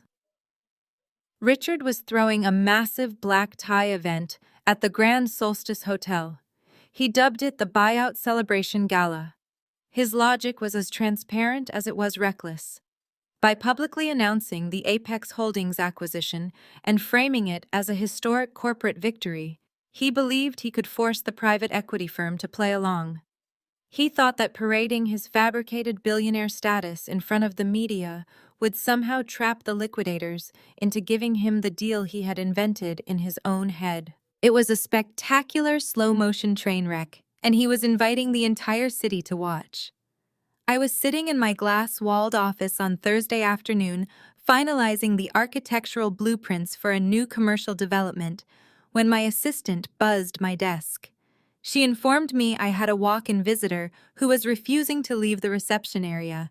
Send him in, I instructed, fully expecting another one of Richard's attorneys. The heavy oak doors opened and my older brother David walked into my office. I had not seen David in over a year. He had always been the quietest member of the family, a man who kept his head down, worked his mid-level management job at Richard's company, and desperately tried to avoid the blast radius of our parents' toxic behavior. He looked utterly exhausted. Dark circles bruised the skin under his eyes and his shoulders slumped under the weight of an invisible burden. He did not offer a greeting. He simply walked up to my desk and dropped one of the gold-embossed gala invitations directly onto my blueprints. You need to know what he is planning. David said, his voice rough and defeated. He thinks he holds all the cards, Camille. He is entirely out of his mind. I leaned back in my leather executive chair, gesturing for him to take a seat. I already know he is out of his mind, David. Throwing a party to celebrate a corporate liquidation is a new level of insanity even for him. It is not just a party, David replied, sinking into the guest chair and running a hand over his face. It is an ambush. He demanded that you and Liam receive an invitation. He is going to call you up to the main stage during his keynote speech. He plans to frame you as a corporate saboteur and publicly accuse you of trying to steal from the family. He wants to humiliate you in front of the entire business community, officially and legally disown you on a live microphone, and announce to the press that Brittany is the sole exclusive heir to the new Apex fortune. I stared at my brother, processing the sheer venom of Richard's strategy. He wanted to use his imaginary triumph to destroy my reputation and elevate his golden child to royalty. "Why are you telling me this?" I asked calmly. "You have spent your entire life following his orders, David. You have never stepped out of line. Why break rank now?" David let out a hollow, bitter laugh. "Because I am done playing the good soldier for a man who views his children as disposable assets. I have spent a decade working 80-hour weeks for that company, sacrificing time with my wife and my own kids just to earn a shred of his approval. Yesterday, I asked him if my equity shares would be protected during the buyout. He laughed in my face. He told me I was a mid-level employee and that the family wealth was reserved for Brittany because she actually understands loyalty. He looked up, meeting my eyes with a burning, quiet intensity. He is going to sacrifice you on Friday night to make himself look like a martyr, Camille. He wants to destroy you. I am telling you this because you are the only one who actually escaped his control, and you deserve to see it coming." I picked up the gold invitation, tracing the raised lettering with my thumb. I did not feel a single ounce of fear. I felt the cold, sharp edge of absolute finality. Richard had chosen his battlefield, and he had chosen his weapon. He had completely forgotten that I owned the ground he was standing on. I looked across the desk at my brother. The exhaustion in his face mirrored the exhaustion I had felt for the first 18 years of my life. "David," I said, my voice dropping to a low, commanding register, "I need you to listen to me very carefully, and I need you to do exactly what I say without asking any questions." He straightened up in his chair, sensing the shift in the atmosphere. "Okay, leave this office right now and go directly home," I instructed. "You are going to pack your bags. You are going to take your wife and your children, and you are going to leave the city for the weekend. Before you drive out of town, you need to call your bank. You must completely sever every single financial account, credit line, or shared asset that is even remotely connected to Richard, Brenda, or the company. Remove your name from everything." David frowned, his brow furrowing in deep confusion. "What are you talking about? Why do I need to sever my accounts by tomorrow?" I dropped the gold invitation into the metal trash can beside my desk. "Because on Friday night," I replied, a slow, predatory smile spreading across my face, "there won't be an inheritance left to claim." Friday evening descended on the city with a quiet, icy precision. While David and his family were already safely across state lines, entirely untethered from the financial crater my father was about to leave behind, Liam and I were pulling up to the valet stand at the Grand Solstice Hotel. The sheer scale of Richard's delusion was breathtaking. He had rented out the majestic Grand Ballroom, a cavernous, gilded space famous for hosting state dinners and billionaire charity galas. As Liam and I handed over the keys to his sleek black sedan and walked up the crimson carpet, the thumping bass of a live jazz band echoed through the heavy brass doors. Flashes from hired event photographers lit up the lobby. Richard had invited local business reporters, prominent venture capitalists, and the entirety of the city's high society to witness his fictional triumph. He was funding his own coronation with money that simply did not exist. We stepped through the carved oak doors and into a room dripping with aggressive fabricated excess. Massive ice sculptures carved into the shape of the company logo dominated the corners of the room. Waiters in white gloves circulated with silver trays, holding flutes of vintage champagne and caviar canapes. It was a masterpiece of financial smoke and mirrors. Near the center of the room, completely in her element, stood Brenda. She was draped in a suffocating amount of diamonds. A massive glittering necklace rested against her collarbone, accompanied by matching chandelier earrings that pulled at her earlobes. They were spectacular, and they were entirely rented. I watched her nervously touch the clasp at the back of her neck every few minutes, terrified of damaging a piece of jewelry she could never afford to replace. She was laughing too loudly, tossing her head back, and accepting congratulations from confused society wives who had read the news about Richard's liquidation but were currently drinking his top-shelf liquor. A few yards away, Brittany was actively terrorizing a group of regional investors. She was wearing a skin-tight sequined gown that looked more appropriate for a nightclub than a corporate gala. She held a crystal champagne flute like a scepter, parading around and loudly introducing herself to absolutely anyone who made eye contact. "I am stepping into the role of Vice President of Global Acquisitions," Brittany boasted, to an older, deeply uncomfortable banking executive. "My father and I have decided to completely restructure our portfolio. Apex Holdings recognized my aggressive market strategies, and frankly, we are preparing to buy out half the commercial real estate in this district by the fourth quarter. You will want to get on my good side before my calendar fills up." The banker offered a tight, forced smile and desperately searched the room for an exit strategy. Brittany was stringing together corporate buzzwords she had heard on television, completely oblivious to the fact that everyone in the financial sector knew her father was a bankrupt fraud. Liam placed a warm hand on my lower back, guiding me into the main reception area. I wore a floor-length emerald green silk gown, projecting a calm, unbothered elegance that contrasted sharply with the frantic energy of my mother and sister. We had not been in the room for more than 60 seconds before Brenda spotted us. Her artificial laughter abruptly stopped, her face contorted into a mask of pure, visceral rage. She set her champagne flute down on a passing waiter's tray with enough force to nearly shatter the crystal stem. She immediately spun around and marched toward the entrance, waving frantically at the imposing man in a tailored dark suit who was managing the guest list. I watched with quiet amusement as Brenda cornered the head of security. She pointed a manicured shaking finger directly at Liam and me. "You need to remove those two people immediately," Brenda ordered, her voice shrill enough to turn the heads of several nearby guests. "They are not welcome here. This is a private, highly exclusive corporate celebration, and they are trespassing. Have your men escort them out to the street before they ruin my husband's evening." The head of security, a broad-shouldered professional who had likely dealt with decades of entitled hysterical socialites, did not flinch. He calmly pulled a digital tablet from his jacket pocket and adjusted his earpiece. "I apologize for the disturbance, ma'am," the security chief said in a low, even tone. "Could you provide me with their names so I can verify the access roster?" "That is my estranged, incredibly bitter daughter Camille," and her husband Brenda spat out, practically vibrating with indignation. "You do not need to check your little screen. I am the host's wife. I am telling you to throw them out of my ballroom right now." The security chief tapped his screen, his eyes scanning the digital list.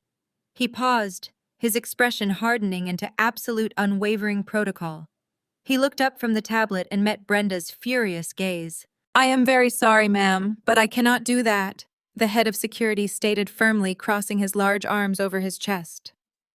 Brenda's jaw dropped. "What do you mean you cannot do that? I am demanding you remove them."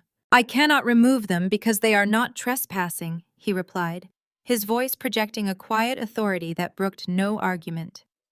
"Ms. Camille's name is not just on the approved guest list. Her attendance was explicitly mandated by the primary sponsors of tonight's event. She is on the absolute VIP tier provided directly by Apex Holdings. If I remove her, I am under strict orders to shut down the entire event." Brenda's brain visibly short-circuited. The color completely drained from her face, leaving her heavy makeup looking like a pale mask. She stared at the security guard, then looked over at me. Her mouth opened and closed silently. She could not comprehend how the daughter she had dismissed as a failure was somehow protected by the billionaire private equity firm that was supposedly saving her husband's life. Before Brenda could formulate a response, the massive crystal chandeliers above us dimmed. A hush fell over the crowded ballroom. The low murmur of hundreds of conversations faded into expectant silence as a bright, singular spotlight illuminated the grand stage at the front of the room. Richard strode out from behind the velvet curtains. He looked like a man who believed he was standing on the summit of the world. He wore a custom-tailored tuxedo, his chest puffed out, a wide, triumphant grin plastered across his face. He walked to the center of the stage and gripped the sides of the acrylic podium. He reached out and tapped the microphone. Thud, thud, thud. The heavy sound echoed through the silent ballroom. Richard cleared his throat, leaning into the microphone, ready to deliver the performance of his life. Welcome, esteemed colleagues, honored guests, and friends. Richard began, his voice booming with practiced, arrogant charisma. We are gathered here tonight to celebrate more than just a lucrative corporate transaction. We are here to celebrate the enduring power of legacy. When I built this empire, I did so with the belief that loyalty is the absolute foundation of success. Apex Holdings recognized that loyalty. They recognized the unyielding dedication of a family that stands together against all odds. Richard paused, letting the silence stretch out for dramatic effect. He scanned the darkened crowd, his eyes narrowing as he searched the faces of the attendees. Then his gaze locked directly onto me. He pointed a rigid finger right at where I stood beside Liam. But a strong foundation requires constant vigilance. Richard continued, his voice dropping into a dark, theatrical sneer. Sometimes to save the tree you have to cut away the disease. You have to be willing to look at your own creation and identify the one rotten apple in a perfect orchard.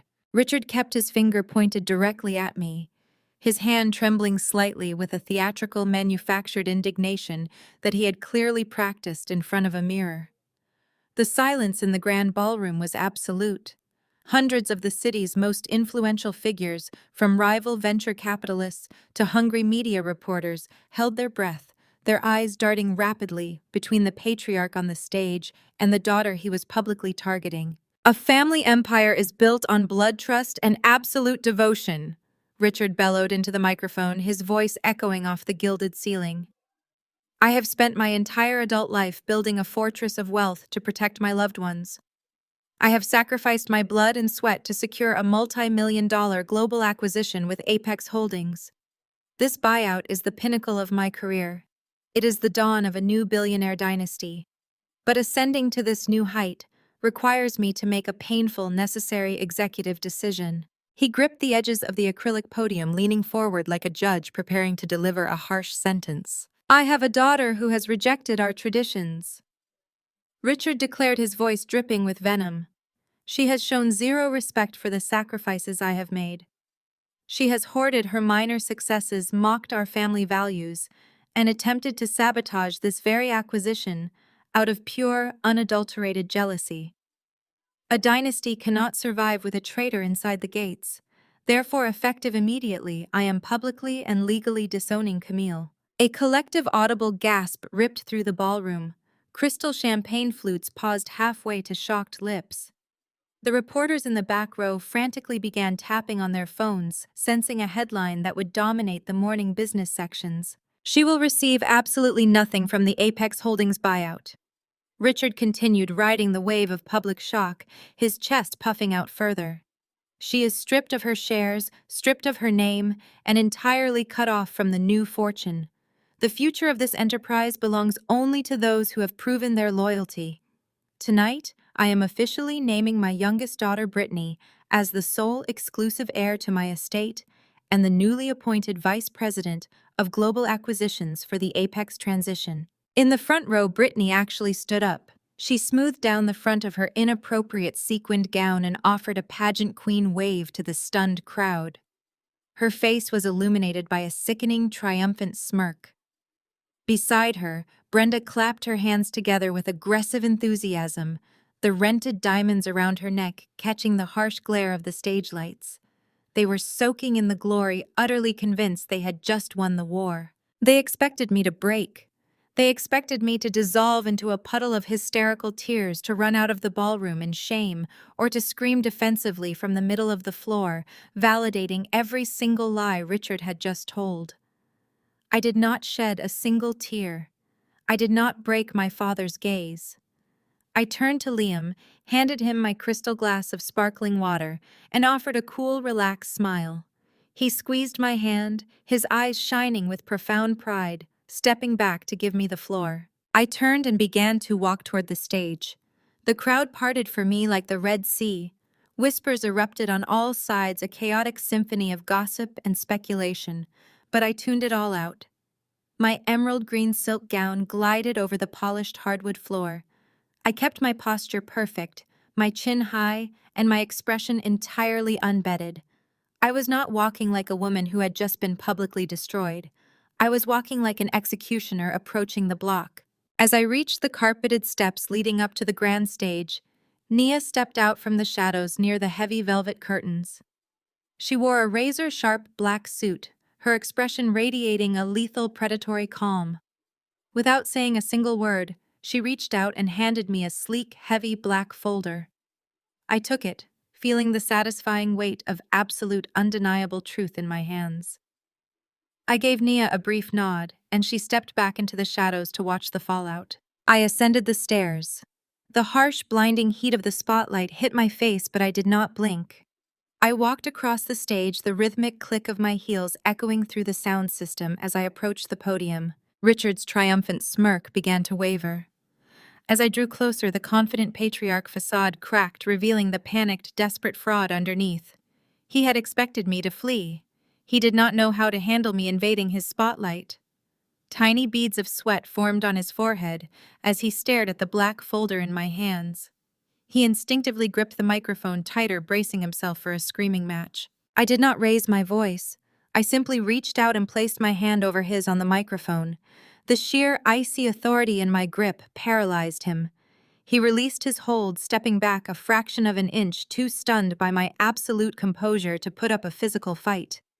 I pulled the microphone from the stand and turned to face the ballroom. I looked down at the front row. Brittany had stopped waving. Her smirk had vanished, replaced by a confused, defensive scowl. Brenda was clutching her rented necklace, her eyes darting nervously toward the security guards stationed at the exits. I looked out at the sea of investors, the banking executives, and the media reporters who were hanging on my every movement. Finally, I turned my head and looked directly into my father's terrified eyes. "You are right, Dad," I said, my voice echoing through the massive ballroom, smooth, resonant, and dripping with absolute finality. "I am getting nothing from this buyout, because I am not the seller." The silence that fell over the grand ballroom was absolute. It was not a gradual quieting, but an instantaneous, suffocating stillness that occurs right before a massive shockwave hits. Hundreds of pairs of eyes darted rapidly between me standing tall with the microphone in my hand and Richard, whose mouth was hanging slightly ajar. He looked like a man who had just confidently stepped off a high ledge and was suddenly waiting for gravity to pull him down.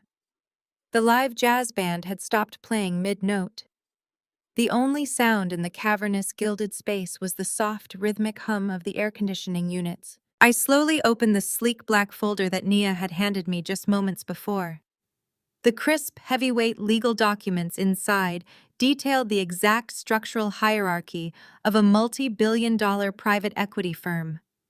I held the open folder steady, letting the television cameras in the back of the room adjust their long lenses to capture the embossed corporate seals. "Let me introduce myself properly to the press and the investors gathered here tonight," I said.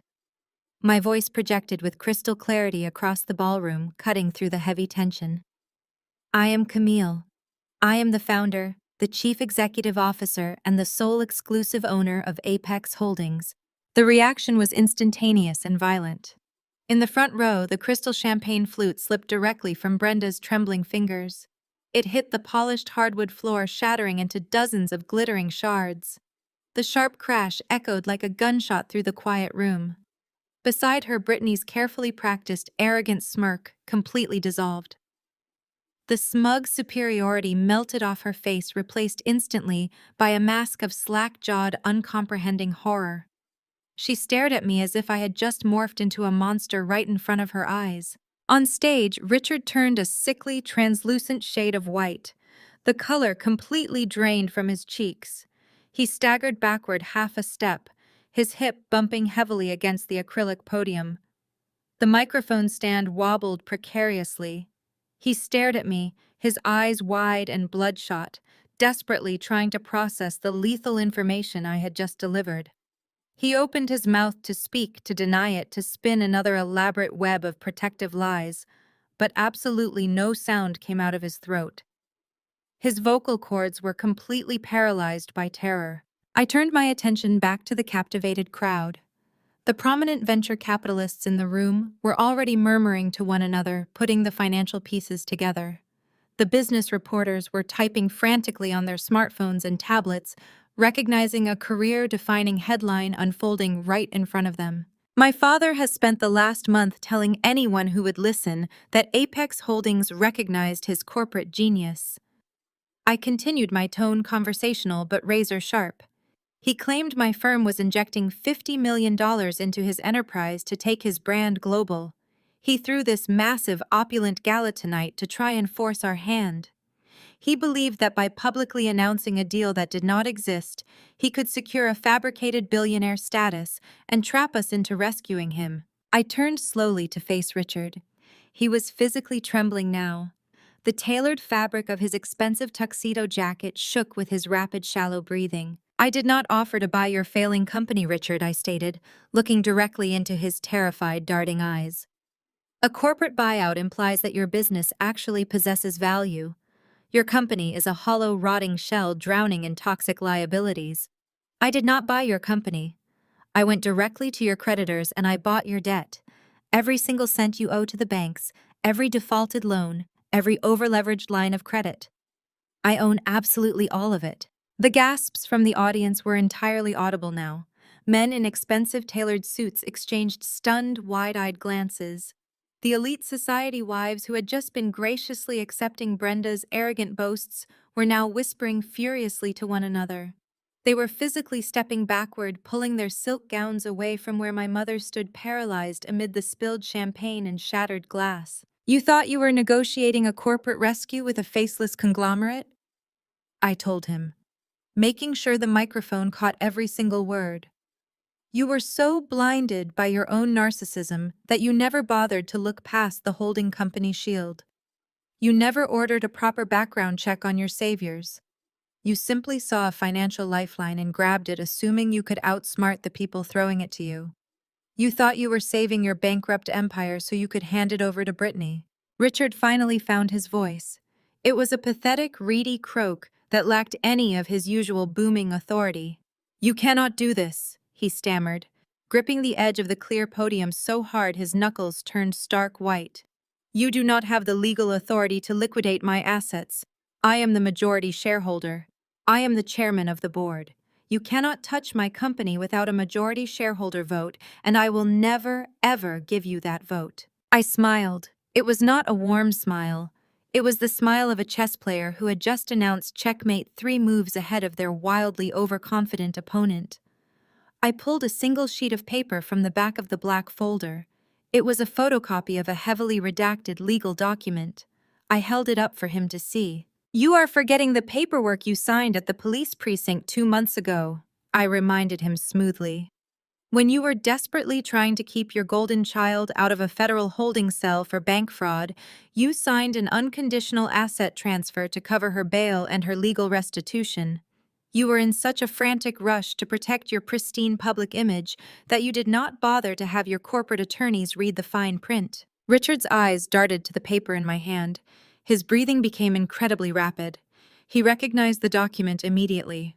"That contract was not just a temporary collateral hold," I explained, turning back to address the captivated, silent ballroom. "That contract included an irrevocable proxy clause. It transferred your full voting rights directly to my holding company. I do not need your permission to dismantle this company, Richard, because legally speaking, I am the board." I lowered the paper and looked out at the flashing cameras and the sea of deeply shocked faces. Liam was standing near the front, arms crossed, watching the destruction with quiet pride. Nia stood by the curtains, a satisfied smirk playing on her lips. "So to clarify for the press and the investors in attendance tonight," I announced, my voice slicing through the heavy, electrified air of the ballroom. "Apex Holdings is not injecting capital into this enterprise. As the primary debt holder and the controlling voting proxy, I am initiating immediate foreclosure and total liquidation due to severe hidden financial defaults. The microphone amplified the absolute finality of my words, sending them crashing over the crowd. For a fraction of a second, the room remained suspended in a breathless, suffocating silence. Then absolute chaos erupted. It was not a gradual murmur, but a sudden, violent explosion of noise. A tidal wave of panic swept through the grand ballroom. The live jazz band abruptly stopped playing, the musicians lowering their instruments as they stared at the unfolding drama. All around the gilded room, the city's most prominent venture capitalists and regional investors simultaneously reached into their tailored jackets. Hundreds of smartphone screens illuminated the dim lighting as they frantically dialed their brokers, their wealth managers, and their legal teams.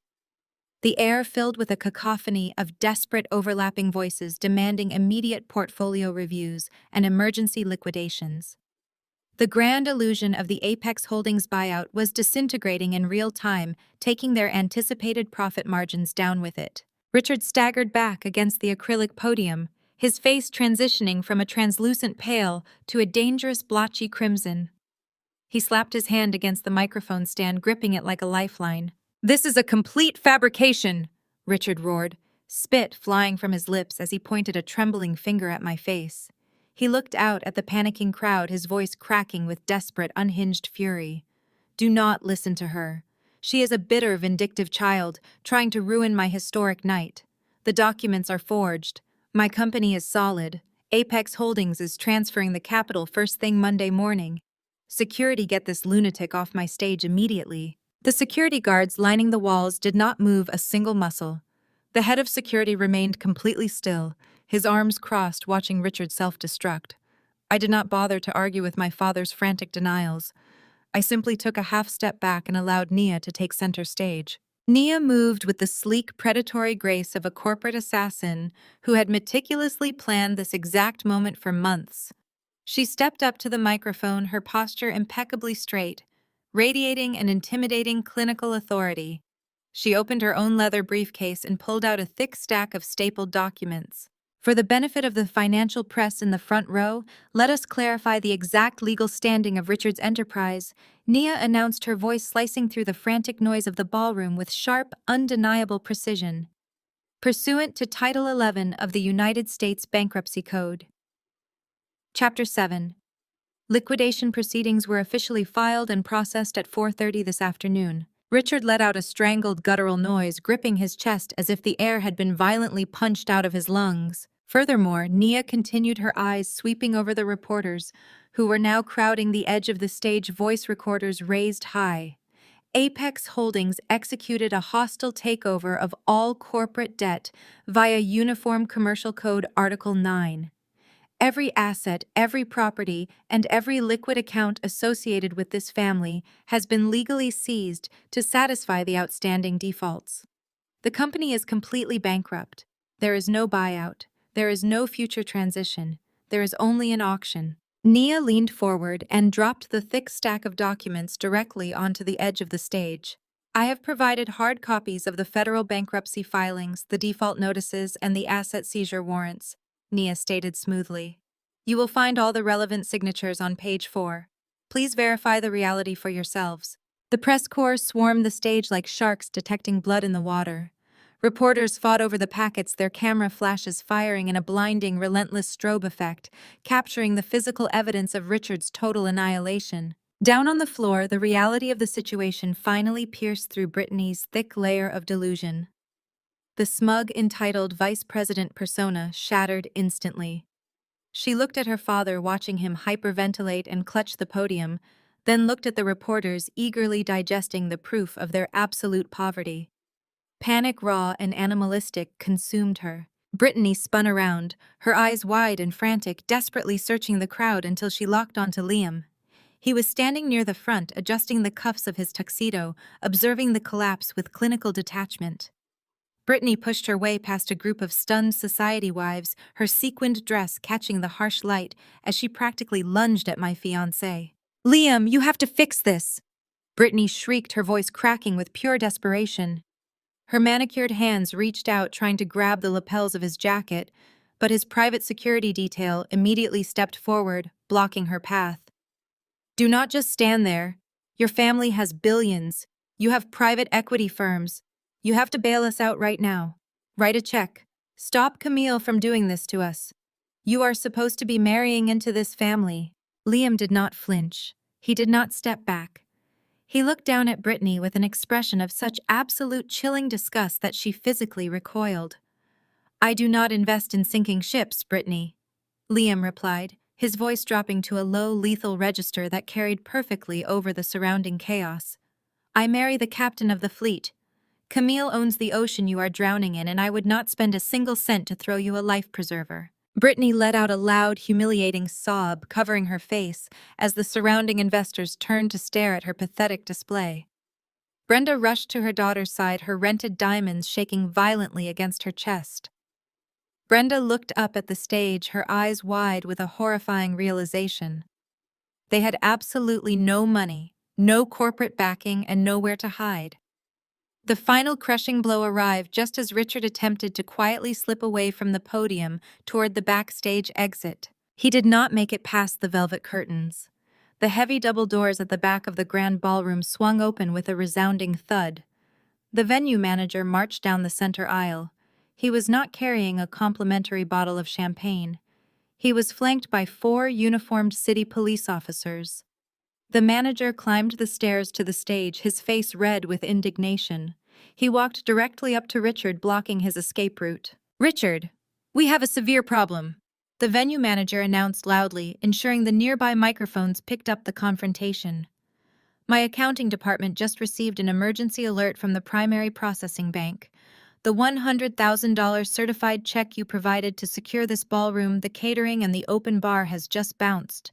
Richard froze, his eyes darting frantically toward the police officers stepping onto the stage behind the manager.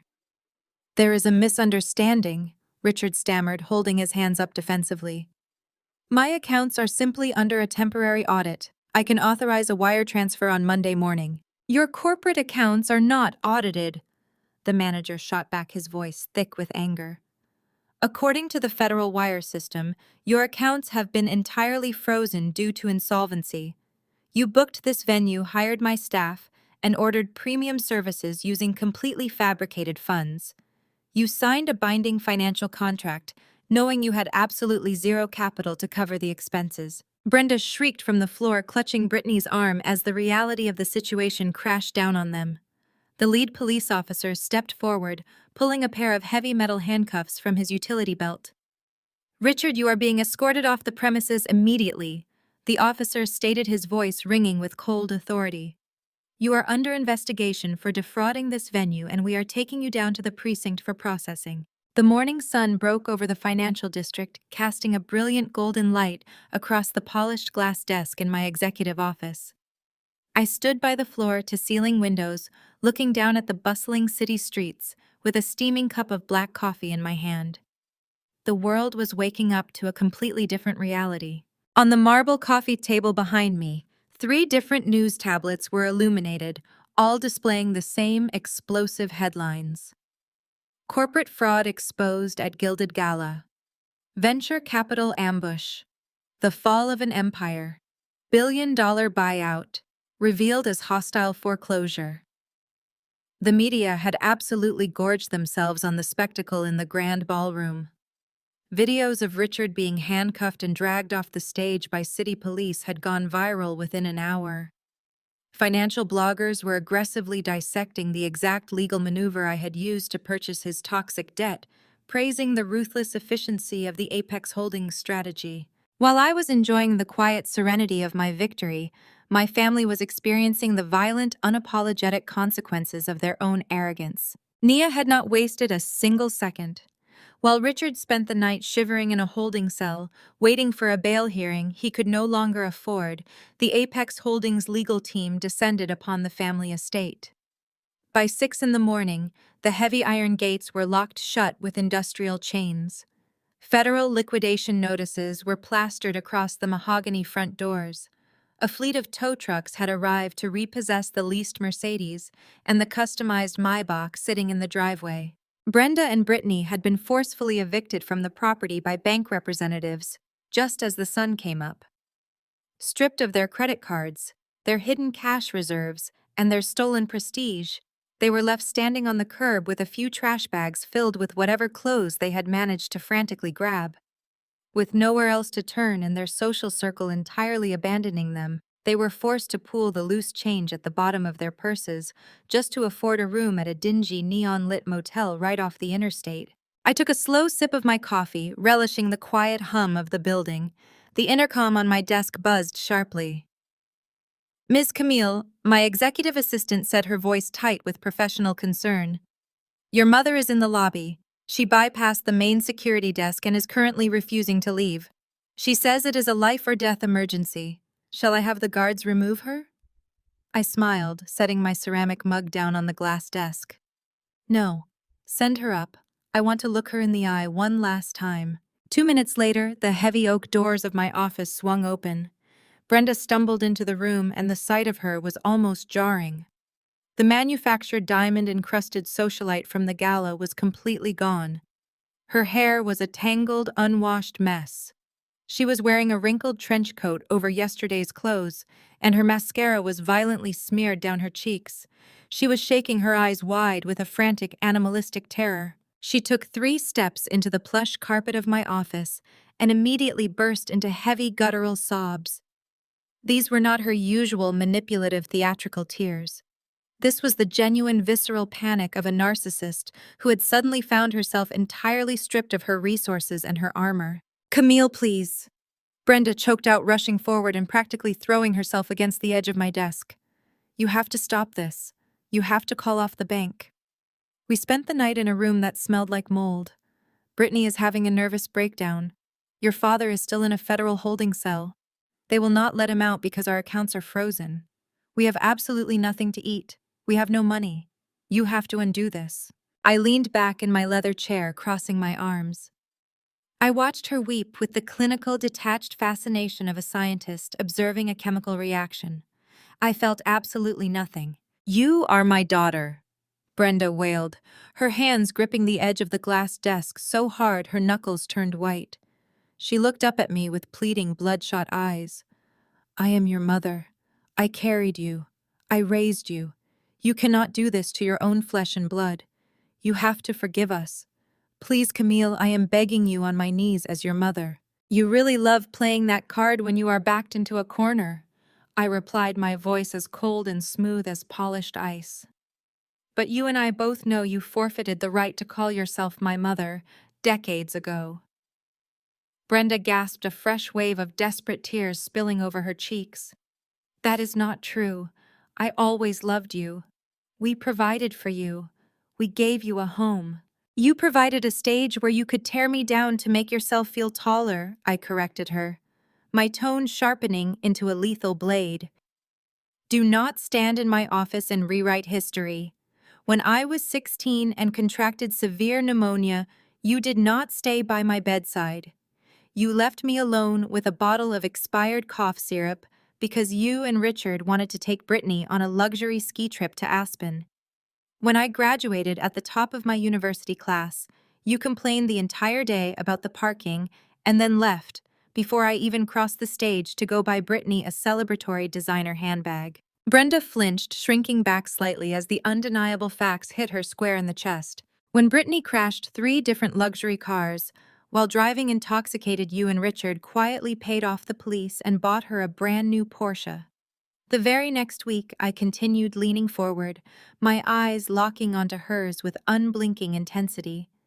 "But when I asked for a minor co-signature to take out a student loan for my textbooks, you told me I was a financial burden and a terrible investment. You never raised me, Brenda. You tolerated my existence while you poured every ounce of your maternal energy, your money, and your affection into your golden child." "I am sorry," Brenda sobbed, dropping her head onto her arms as she collapsed to her knees on the floor. "I am so sorry. We were wrong. Just give us a small percentage of the Apex deal, just enough to get a house. We will leave you alone forever. Please." I stood up from my chair. I looked down at the woman who had spent my entire life making me feel small, insignificant, and unworthy of love. I did not feel an ounce of pity. I reached across the desk and pressed the silver security button on my console. "You were only a mother to Brittany," I stated, my voice echoing with final, absolute authority. "Now you get to live the life she earned for you." The heavy doors opened behind her. Two massive suited security guards stepped into the office, grabbing Brenda by the arms and hoisting her off the floor. She screamed, thrashing wildly as they dragged her backward toward the elevators, her desperate pleas echoing down the polished corporate hallway until the heavy glass doors finally slid shut. Silence returned to my office. I picked up my smartphone from the desk. I opened my contact list, selected Brenda's name, and tapped the block button. I did the same for Richard. I did the same for Brittany. I set the phone down, turned back toward the window, and watched the city come alive. 6 months passed. The chaotic implosion of Richard's empire faded from the front pages of the Financial Times, replaced by the steady, unyielding reality of consequence. The federal bankruptcy was only the opening act of their nightmare. Once the forensic accountants dug into the rotting foundation of my father's holding company, the Internal Revenue Service stepped in with ruthless precision. Richard and Brenda were immediately buried under an avalanche of tax evasion charges, hidden liability fines, and crippling legal fees. Because Apex Holdings had legally seized their accounts, they could not hire their usual team of high-priced corporate fixers. They were forced to move out of the seedy motel and into a cramped, noisy one-bedroom apartment on the industrial outskirts of the city. Every remaining cent they could scrape together went to bargain bin defense attorneys who kept promising miracles while preparing them for inevitable prison time. Brittany's descent was even steeper and infinitely more humiliating. Stripped of her trust fund, her luxury cars, and her completely unearned vice president title, she was finally forced to enter the real world. It rejected her immediately. In 6 short months, she was hired and subsequently fired from 4 different minimum wage retail jobs. The reality of taxes, time clocks, and manual labor hit her like a physical blow. Her final termination happened at a mid-tier department store in a dying shopping mall. A customer had politely asked her to check the stockroom for a different shoe size. Brittany, completely unable to shed her ingrained arrogance, rolled her eyes, told the woman to find it herself, and threw a plastic hanger at the store manager when he intervened. She was escorted out by mall security, clutching her polyester uniform vest and screaming about who her father used to be. Nobody cared. Her name held absolutely no currency anymore. While they suffocated under the weight of their own actions, my world expanded into something beautiful and entirely my own. My brother David had watched the collapse from a safe distance. He had officially cut all contact with our parents the morning after the gala. He refused to take their frantic phone calls, blocked their emails, and focused entirely on his own healing. Freed from Richard's crushing expectations and Brenda's constant belittling, David flourished. I brought him into Apex Holdings as the Director of Sustainable Acquisitions, a role he earned through actual merit rather than nepotism. He proved to be a brilliant strategist, stepping out of the shadows and proving that he was never the weak link they claimed he was. Nia, my brilliant and ruthless architect of destruction, was promoted to Chief Operating Officer. She moved into the corner office next to mine, her power and influence in the corporate world now absolute. She had stood by me when I was just a discarded daughter, planning an impossible coup, and I rewarded that loyalty with a partnership that made her one of the most formidable executives in the financial district. With the toxic debris of my past completely cleared away, Liam and I finally focused on our future. We did not want a massive, ostentatious society wedding. We had both seen enough of performative wealth to last a lifetime. We wanted a celebration that reflected who we actually were. We flew our chosen family to the Amalfi Coast in Italy for a stunning, intimately private ceremony. The venue was a centuries-old villa perched high on a jagged cliff, surrounded by terraced lemon groves and overlooking the endless, glittering expanse of the Tyrrhenian Sea. The air smelled of citrus, sea salt, and blooming jasmine. There were no reporters, no business rivals, and absolutely no toxic family members looking for a handout or a photo opportunity. The guest list was strictly restricted to the people who had actually proven their worth.